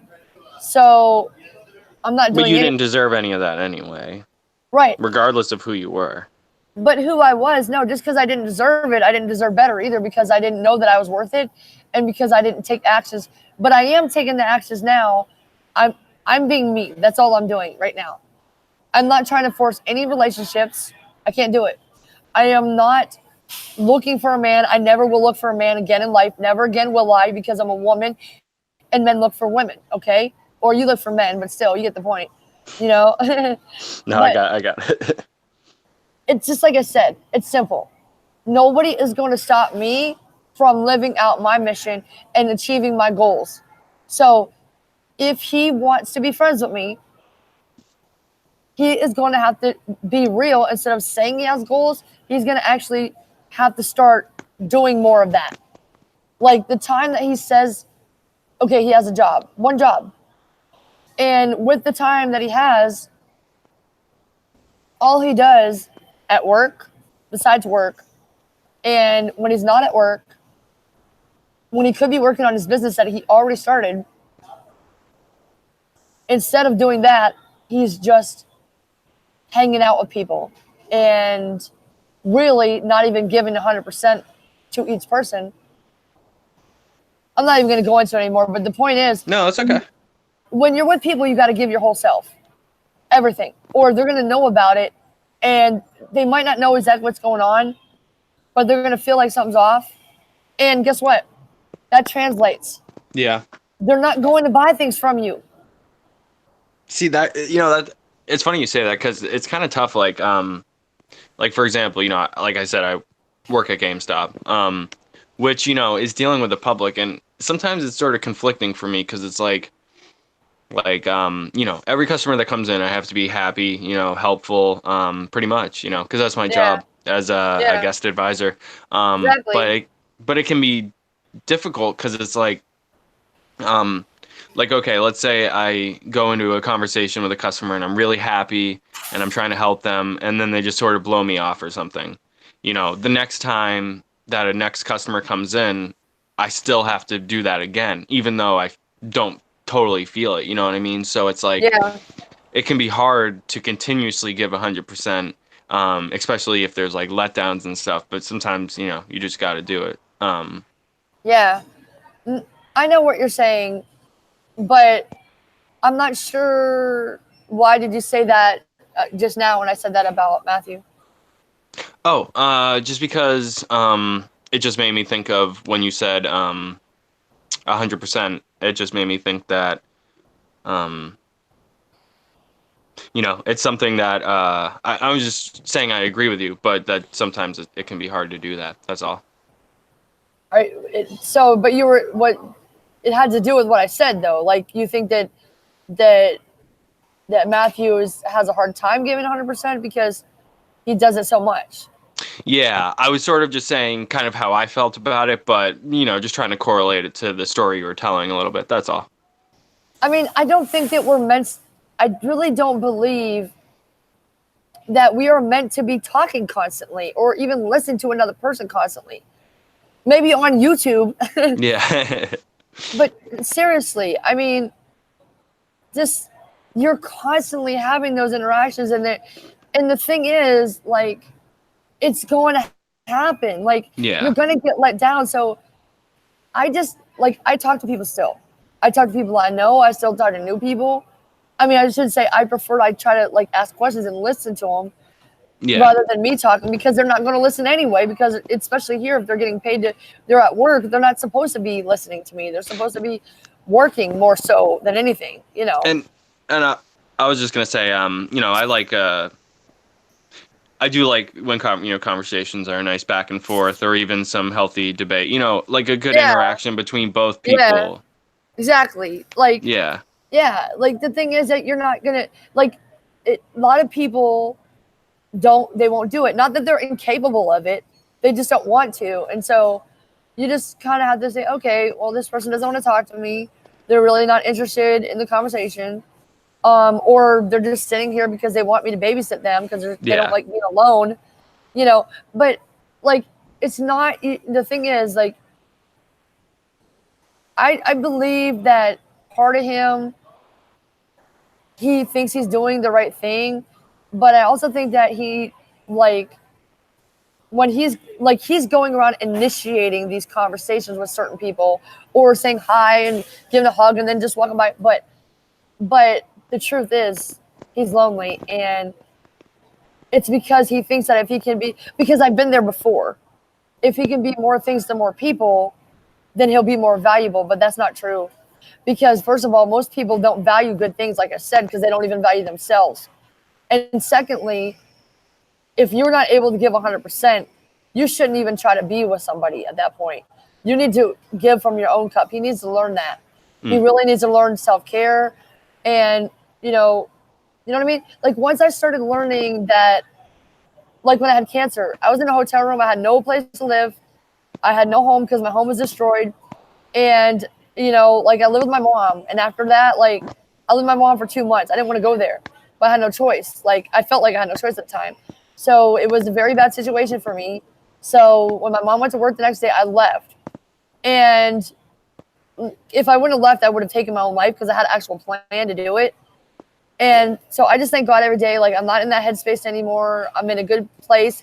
And the reason is because I'm doing things, like, I'm doing things. But when I was in that hotel room, I tried to think, man, like, who cares about me, And so I tried to reach out to these people that I thought cared about me. They didn't. And they just tried to make my life harder.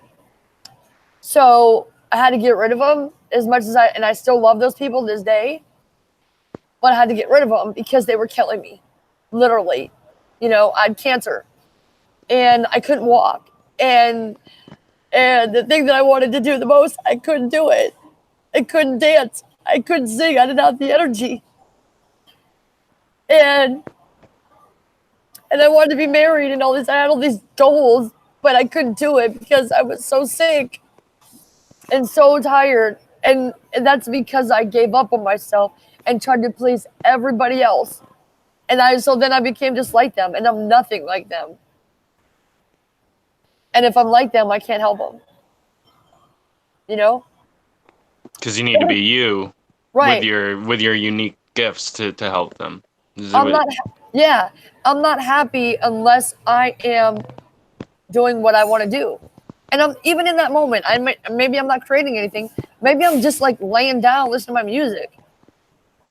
Maybe I'm just laying down thinking about my damn self. There's like 5 minutes of quiet, and I get to think.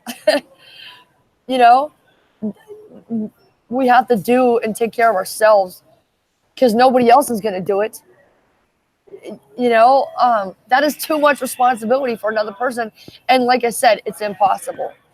And also, there's, like you said, 7 billion people in the world, and it's, I mean, obviously, we care for everyone in the world. You know what I mean? And we want the best for the world and all its people. But I just wanted to say, other than that, I'm so sorry that you had to go through that. But I know I'm not sorry. I'm happy I went through it. Now I learned my lesson. Like I said, that's part of my story. I'm not sorry. Right. Exactly. And I'm just so happy that you came out of that, headspace. Yeah. Because I can't. I mean, I don't know. Like, you told me what you've been through, but I haven't been through that experience. I haven't had cancer, so I don't. Or I mean, I've been in a rough situation, but it sounds like it's really good that you came out of that. Yeah, it's a terrible thing to feel like you're powerless and like to feel like you have no control or freedom. Like, I feel like they took my freedom away. I couldn't walk. I had to depend on other people to like carry my groceries and take me on this special bus, for sick people. And it was hard, but I learned, like I said, I learned a lot. And, I'm just like, right now I'm just focusing on doing what I love and being really great at it. And because I'll be happy just with that. But eventually the money's going to come, but I just want to be good. And I want to be the best, I should say, so I just focus on that. And of course, like, focusing on my story, telling the story that it all goes together and it makes sense to myself. Cause I'm like, wait a minute, I missed a part there. That last part didn't make sense. Cause that part for it, I didn't put that one part in, but just being able to communicate better and stuff, I know. I had a question. So I know we're gonna do that song together. Hopefully me, you, and Ruben will have that song. Deuces, Deuces. deuces. Are you Yeah. interested in maybe doing another song together? Because I have an instrumental. If you're interested in maybe listening to the beat, seeing if you like it, maybe we could do a Yeah. different track together, just me and you. Yeah, definitely. Yeah, let's hear. You have it right now? Let's see. I wonder. I might have to unplug the headphones though. Okay. All right, hold on. Let's see if this works.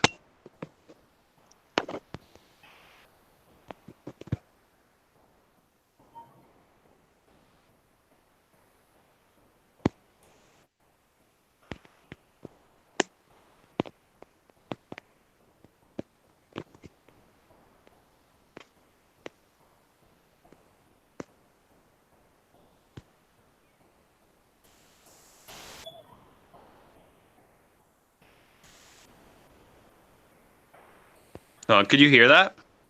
I can't hear anything. You couldn't hear anything? Uh-uh. All right, I'll have to send it to you. It's probably because I probably can't have multi-streams, channel streams playing at the same time or something. Oh, you have it on your YouTube channel? It's on Audio Mac. Oh, okay. Cause my instrumental, like I make instrumentals too under the name Black Cats. Oh. Oh, no way. I think I bought one of yours. Really? Oh, Yeah. really? Tiffany's. It might have been Tiffany's because Black Cats is a producer name on Tiffany's. On Tiffany's? What do you mean? On the song Tiffany's, the producer credit is Black Cats. Oh, Maybe oh. that's. I'm just saying. Maybe that was what you were thinking of. Because I have sort of a couple different aliases. Like Deja Vu rapping, Yeah. Black sing. Yeah, but I think I bought. Well, maybe it wasn't. Actually, I think that was no. You know what? It was one of the beats that I put on one of my songs, but I think that was the name of the song. That was Black Cats. Oh, it was Black Cats. Yeah. Yeah. So. But you rap and sing, right? Yeah. You rap, sing, and do you ever make do you ever make like beats or anything? Yeah, I made those two beats for those two songs. Oh, you did make those beats? Yeah. Oh, that's Yeah. awesome. I didn't. They weren't that good. No, I love the Deuces beat. Oh, really? Oh, thanks. Yeah. Okay. It's awesome. I can't wait to I'm probably gonna be seeing Ruben in a couple of days since I'm off for a bit. Oh, So yeah. hopefully we can get that song. I can get those song recorded. Please do, because I love that I will. verse. Don't worry, it'll be worth the wait.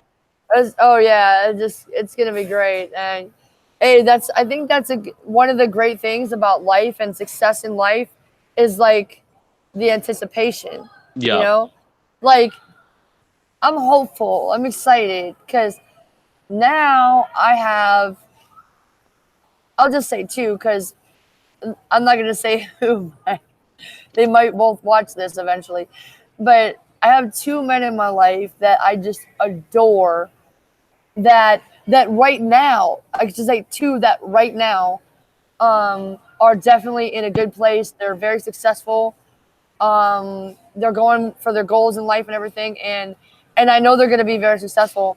So I guarantee you, at least one of them is going to be riding on my private jet, and either one of them right now, as far as I can see, I could see myself marrying one of these guys. So that's awesome. Yeah, I just look for the future. I mean, maybe neither one of them. Maybe they won't even be in my life, but it's just the fact that But it's a possibility. Yeah, no, not that, not even that. It's just the fact that I I believe more now that somebody's out there that's great that I can marry. Because, I mean, it's better when you see it, you know? When you see it. Like, I mean, there's like two or three guys that I like them. I care about them. They're great guys, but they're just not ready. And I'm sorry, man. No, I'm not sorry. No, I'm not sorry. I'm not going to be not cool. Sorry. Yeah, I'm not sorry that I'm not sorry either. I'm not sorry at all. I'm amazing. I'm not going to marry a poor man. I'm not going to take care of a man. And it's not even just about that. It's just like you want somebody that has goals, because if they're not going to their goals, they're not going to be happy, and they're just going to bring you down. And I'm not trying Yeah. to get a divorce. I'm not going to get a divorce. Period. I'm not getting divorced. So that's why I have to have somebody that's successful. You got to have somebody else that's fulfilled in their life. If somebody's sitting at home on their butt, first of all, they didn't even earn you, let alone your money. And secondly, they're probably going to end up cheating on you. They're going to be so miserable. Like, what's he going to do sitting at home all day? Nothing. Nothing. He's going to feel worthless because he's not doing anything. You know? So No, I can't that's very true. can't be with somebody like that. Can't be there. You never know. He might end up hitting me like my ex. He felt worthless, but no, I'm not gonna. Just put it this way, it's never gonna happen. I'm gonna marry the greatest man on this planet, because I'm the greatest woman on this planet, and I'm the best wife ever, and he's the greatest husband ever, and we're gonna be happy. That's it. Is it? Now there's a love story. It's not like a fairy tale. I mean, this shit is not sexy, man. You know, like look at my socks. That's not sexy. They're all dirty. Like, I mean, it's being an entrepreneur. People try to act like it's sexy, but it's not. Going for goals, that's not sexy. It's Because hard. because I don't have everything right now. Apparently, it is sexy because everybody wants to talk to me, But but it's maybe I just pretend like I'm not here, But I can't do that now. I can't go back. Can't go back. I mean, I could, but they already seen me. they see that I care, So that they're gonna be looking for me now. No, but it's not. It's just not really like it's not sexy to be suffering, really. It's like what's sexy is to people. What's sexy is to go out and buy a brand new Mustang, 2019 Mustang that I don't have the money for right now, and but I'm gonna put it on a credit card. I'm gonna put myself in debt because I got a Mustang and I'm cool, and I mean, people want everything right now. That's the thing. People want to look good. I don't care about looking good. I care about being good, being a good person, being a good wife, being a good communicator, being a good artist, and actually making a difference in people's lives. Amen to That's that. what I care about. So too many people they don't feel like they're good enough, so they want to like do everything on the outside. So and I tried that. I tried everything that everybody else tried. I tried it too. That's why I know, and the fact that I'm doing what I'm doing now, I'm not just trying anymore. I'm doing it, and I know it works. It feels good to me. It feels right. You know what I mean? Yeah, no, I do. I think we all just need to keep moving along, keep moving forward. What I mean. Yeah, exactly. That's what life is about. Like, that's what makes you happy. Is progression. Yeah. You know? Do you listen to Kid Cudi at all? No, I don't even know who that is. You don't The know rapper? Kid? He's a rapper, yeah. He's got some good songs. I should send you a couple that you might like, because it just has sort of like he's got this he kind of has this philosophy where it's like, the past is the past, we can't change it, so Right. we might as well live in the present and keep moving forward to the future, like Exactly. positive. Yeah. Exactly. Yeah. Yeah. Exactly, man. Like, I couldn't. The only way I could be happier now, I was gonna say I couldn't be happier. The only way I could be happier is if I was progressing more, which I will, because I don't Yeah. have a choice. I want to do it. I have to. And It's like a snowball effect, It's just it yeah, starts small, you keep pushing, it keeps getting bigger and bigger. exactly. Um, Yeah. The more like, ever since I found out, oh, I could do that. Okay, let me do that. Let me see what else I can do. Let me see what else I can do. Yeah. It's just, yeah. I'm really happy. I'm really proud of myself. And one thing I'm gonna be honest though, I'm here with you, but I'm thinking about Jesus a lot. yeah, that's okay. He sounds like a great guy. I'll show you. Can I show you real quick? I'll show you what he looks like, because Yeah, I'd love to. he won't let me take pictures of him, but he is so handsome. But you Okay. did take a picture? No, no, no, no. I wouldn't do that. If he won't let me, I'm not gonna do it. No. Of course. Um, what's the name of his channel? Crap. Oh, I forgot. Well, I'll send it to you. But Yeah, just send it to me. The thing is that he's so brown. He's just so brown. I always like, I just make a lot of jokes but it's the truth. I just love brown men, you know. And Nothing wrong with that. yeah, I don't know. I just love them. They're just so ah. There's one. I saw one earlier. I gotta go find him because I gotta go touch him a little bit. I'm gonna give him a hug. Not like That's that, so obviously. funny. No, That's what it's I say. Huh? No, I was just gonna say it's funny because that happens at my work sometimes. You know, got a What? handsome guy coming in. You know, just like get a little flustered. Oh, really? And you want to touch him sometimes? I mean, I'm just saying, just getting flustered. You know. Yeah. Did you ever try to hug him? No, Yeah. definitely They not. they might That's think that you sexual harassing them or yeah. something. I can't be creepy. Well, hey, you never know. They might not know that you're gay. That's true. Hey, I don't think most people, I don't think that's their first thought. Yeah. Yeah. Yeah, like there's a lot of straight guys that I thought were gay. And then the same thing with my friend Ramiro. He is gay. And remember the designer I told you about? Yep. But the funny thing is I thought he wanted me. I thought I the same thing I thought about you. I Well, really you're did. awesome. It's just unfortunately I got the short genetic end of the stick or something. What do you mean? Just that I'm gay. So I mean, Oh, that's all. no. No, it's not that. It's that you're so pale. I'm just Ow. kidding. You're pretty fly for a white guy, though. Thank you, thank you. You know, hopefully I'll get out in the sun more this summer. Yeah, you look like Casper, my friend. Damn. Roasting over here. I'm just kidding. I I know. love you, man. You know That's all right. what? I've heard that before a lot. I just noticed this. What? Oh, the What is it called? The cleft cleft lip. in your chin? Cleft. No. Yeah, Yeah, cleft chin. I think. yeah, yeah. Yeah, My mom would love you. she likes the. Yeah, I don't know why she likes that, but she's like in love with every guy that has a cleft chin for some reason. My brother's is even more pronounced. Really? Yeah. Well, is he straight? Yep. But he's got a I girlfriend. I was gonna say I'll introduce him to my mama. Actually, she probably won't. He's too young, probably for my mom. Probably. I don't know. I don't He's know. like If she like. 31 or something. Oh, really? Yeah, my mom's. Oh, geez. She just turned 60. Oh wow. Yeah. Yeah, my mom's around that age too. Yeah. Or no, wait. I'm sorry. Was she? No, she will be. In January, I think she'll be 60 the next January. January 19th, she'll be 60. Oh, so Yeah. she's still in her late 50s. Yeah. So, Nice. but I still don't think, like, for some reason, my mom don't like young guys.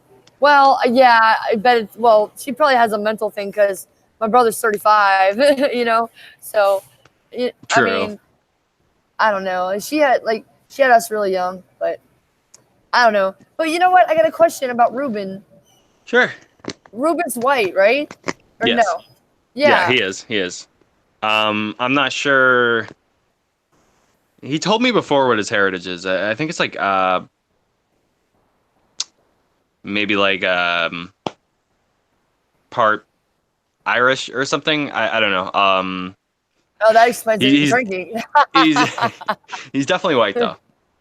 Oh, yeah, because when I first met him, like I have a friend, he's Argentinian, and his name is Ruben. He works at a gym, and yeah, and then like a lot of people here are named Ruben, and they're like Mexican, or Salvadorian or Argentinian, so they're Hispanic. But when I first met Ruben, I actually thought that he was Mexican. And, Oh, really? and- Just because yeah, of the name, the Ruben? well, no, he kind of looks Mexican, and I like could with his see that. beard and all that hair, and well, he doesn't have hair now, but on his head. But no, yeah, the beard and all that. Plus, he was like kind of dark skinned. He was probably outside a lot. So I just Was thought, I that don't know. Huh? you mean when he was in Cali? Yeah. when you first met him. Yeah, that makes sense. Yeah. That does. He was probably wicked tanned and stuff. Yeah. And like I said, he has the name, and there's a lot of Mexicans here. So I just thought, I don't know, I told him about it. I was like, I saw pictures of his family and stuff. He sent me. I said, send me some pictures of your family, videos or whatever. He was at Thanksgiving, and I said, I talked to my phone, and I was like, "Are you white?" Or was like, That's hilarious. I know. You know what I think I said? I think I said, "Were you adopted?" or something like that. Because I was like, I thought you were Mexican. Yeah, that's funny. That's funny. No, that is funny. And also, I was not sure if he was gay either. And I thought that he thought I was hitting on him, and that's why he was like not really responding to my text messages one time, because he thought I was like hitting on him. And but you know what, I said, I sent him like I blew him a kiss like that on a video I sent him. Yeah. And then he sent me one like that too, but then I was like, uh-oh, this guy thinks I'm all up on him or whatever. That's why he's like ignoring me. And so I finally got the guts to say, hey, can you call me later, because I feel like we have a miscommunication. And I said, so he's like, what did you think it was? And I talked the phone. I was like, did you think like I was hitting on you or something? And he's like, no. I was like, can I ask you something really personal? He's like, what is it? And I was like, are you gay?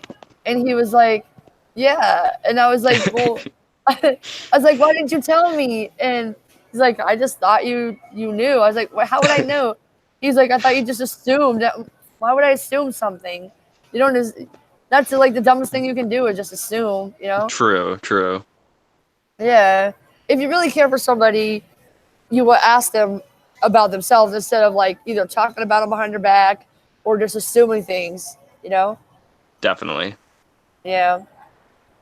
Well, hey, you know what? Anything else you want to share? Because I'm getting pretty tired. It's like 8 o'clock. No, I'm pretty tired too. I do have a song on Pandora called Tiffany's, featuring Ruben Walton and D Domino Geronimo. Definitely check that out on Pandora. It's also available on SoundCloud, Audio Mac, YouTube, basically every streaming platform. Oh wow, I need to look you up. Is it on your channel? It's on. It's not on my channel, but it's on. I think it was posted to YouTube under the topic Deja Vu, I think. So if you type in Deja Vu Tiffany's into YouTube, you can definitely listen to it. Well, who posted it then? Was it you? Ruben actually did a thing. He basically had it posted to, I think he paid X amount of money to get it posted to all the streaming services. Oh yeah, okay. Because he's got like all those ins and stuff. Yeah. Yeah, but also your song "Gorgeous." Yep, and that song "Gorgeous" too. I love that. That one. That's a good song. With Ruben, and that's another thing that threw me off is like who's the one that goes "muchas bandejas"? Was that you? Oh no, that was him. That was him rapping. Yeah, that's what I thought. I said, now that's really confusing because if a person didn't know him, they might think that he's a straight Mexican instead of a gay white guy. You know what I'm saying? It's kind of bizarre, right? A little bit. Yeah.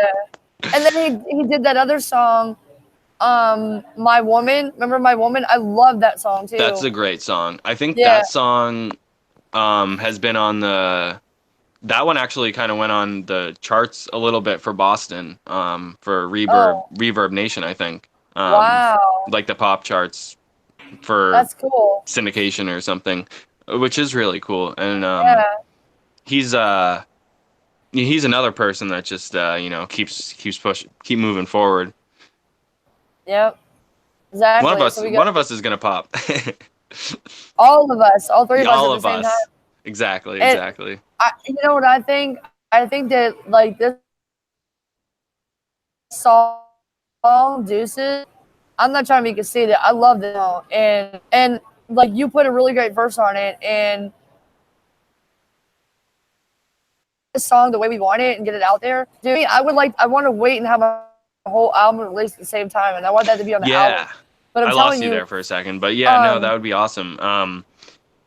Kind of just like just put out that one project, right? Yeah. But this song is gonna be, people are really gonna relate to this song. Yeah. You know No, what I mean? I know. That's why I wanted to hop on it because Ruben was like, "Hey, listen to the song," and I'm like, it's really cool. I like the message. I like the rapping. I want to hop on this, and hopefully, I'll be a worthwhile spot on the song. You're amazing. I love this verse, and yeah, I think this because I just love it. I'm like, this is better than everything I've written. You know? No, I wanted to kind of go off of what you had already written, you know? So Yeah. kind of got in that mindset and what would what would the 2 cents I would put in? But Yeah. I was thinking if we're gonna get off the interview soon, maybe, maybe we can do another interview sometime. Yeah. Or because I think it was really cool. I like talking to you and hopefully I had some good answers to the questions. Hopefully That was great. who's listening, gets to know me a little better. Yeah. So Deja Vu, and you can also follow me on SoundCloud at Deja Vu Kid, and on Twitter it's Lyrical Dragon. Lyrical Dragon. Ooh, I like that. That's awesome. Yeah, you still have to follow me too, I think. Yeah, I'm gonna follow you on Twitter. Yeah, and I'll follow you back. Yeah, and send me that. What was the guy's name? Something. The C, right? The rapper. Oh well. It was Kid Cudi. Yeah, Kid Cudi. Send me Kid Cudi's to my text. Send it to a text, please. Yes, And I'll send you. There's 2 songs I think I was thinking of specifically, but I'll send those to you. Thanks. Yeah, and well, I already have your YouTube channel posted in the link, or I mean, in the description box. Yeah, because this is sort of like like a collaboration, sort of like it'll show both of our users' profiles or whatever. Yeah, but I mean, I took your actual YouTube channel and put it in the description before we started. Oh, so awesome. Yeah. So if anybody's like watching, I don't know, they probably would have clicked on that maybe too. And I don't think anybody's been here click the link below then, I guess, right? Yeah.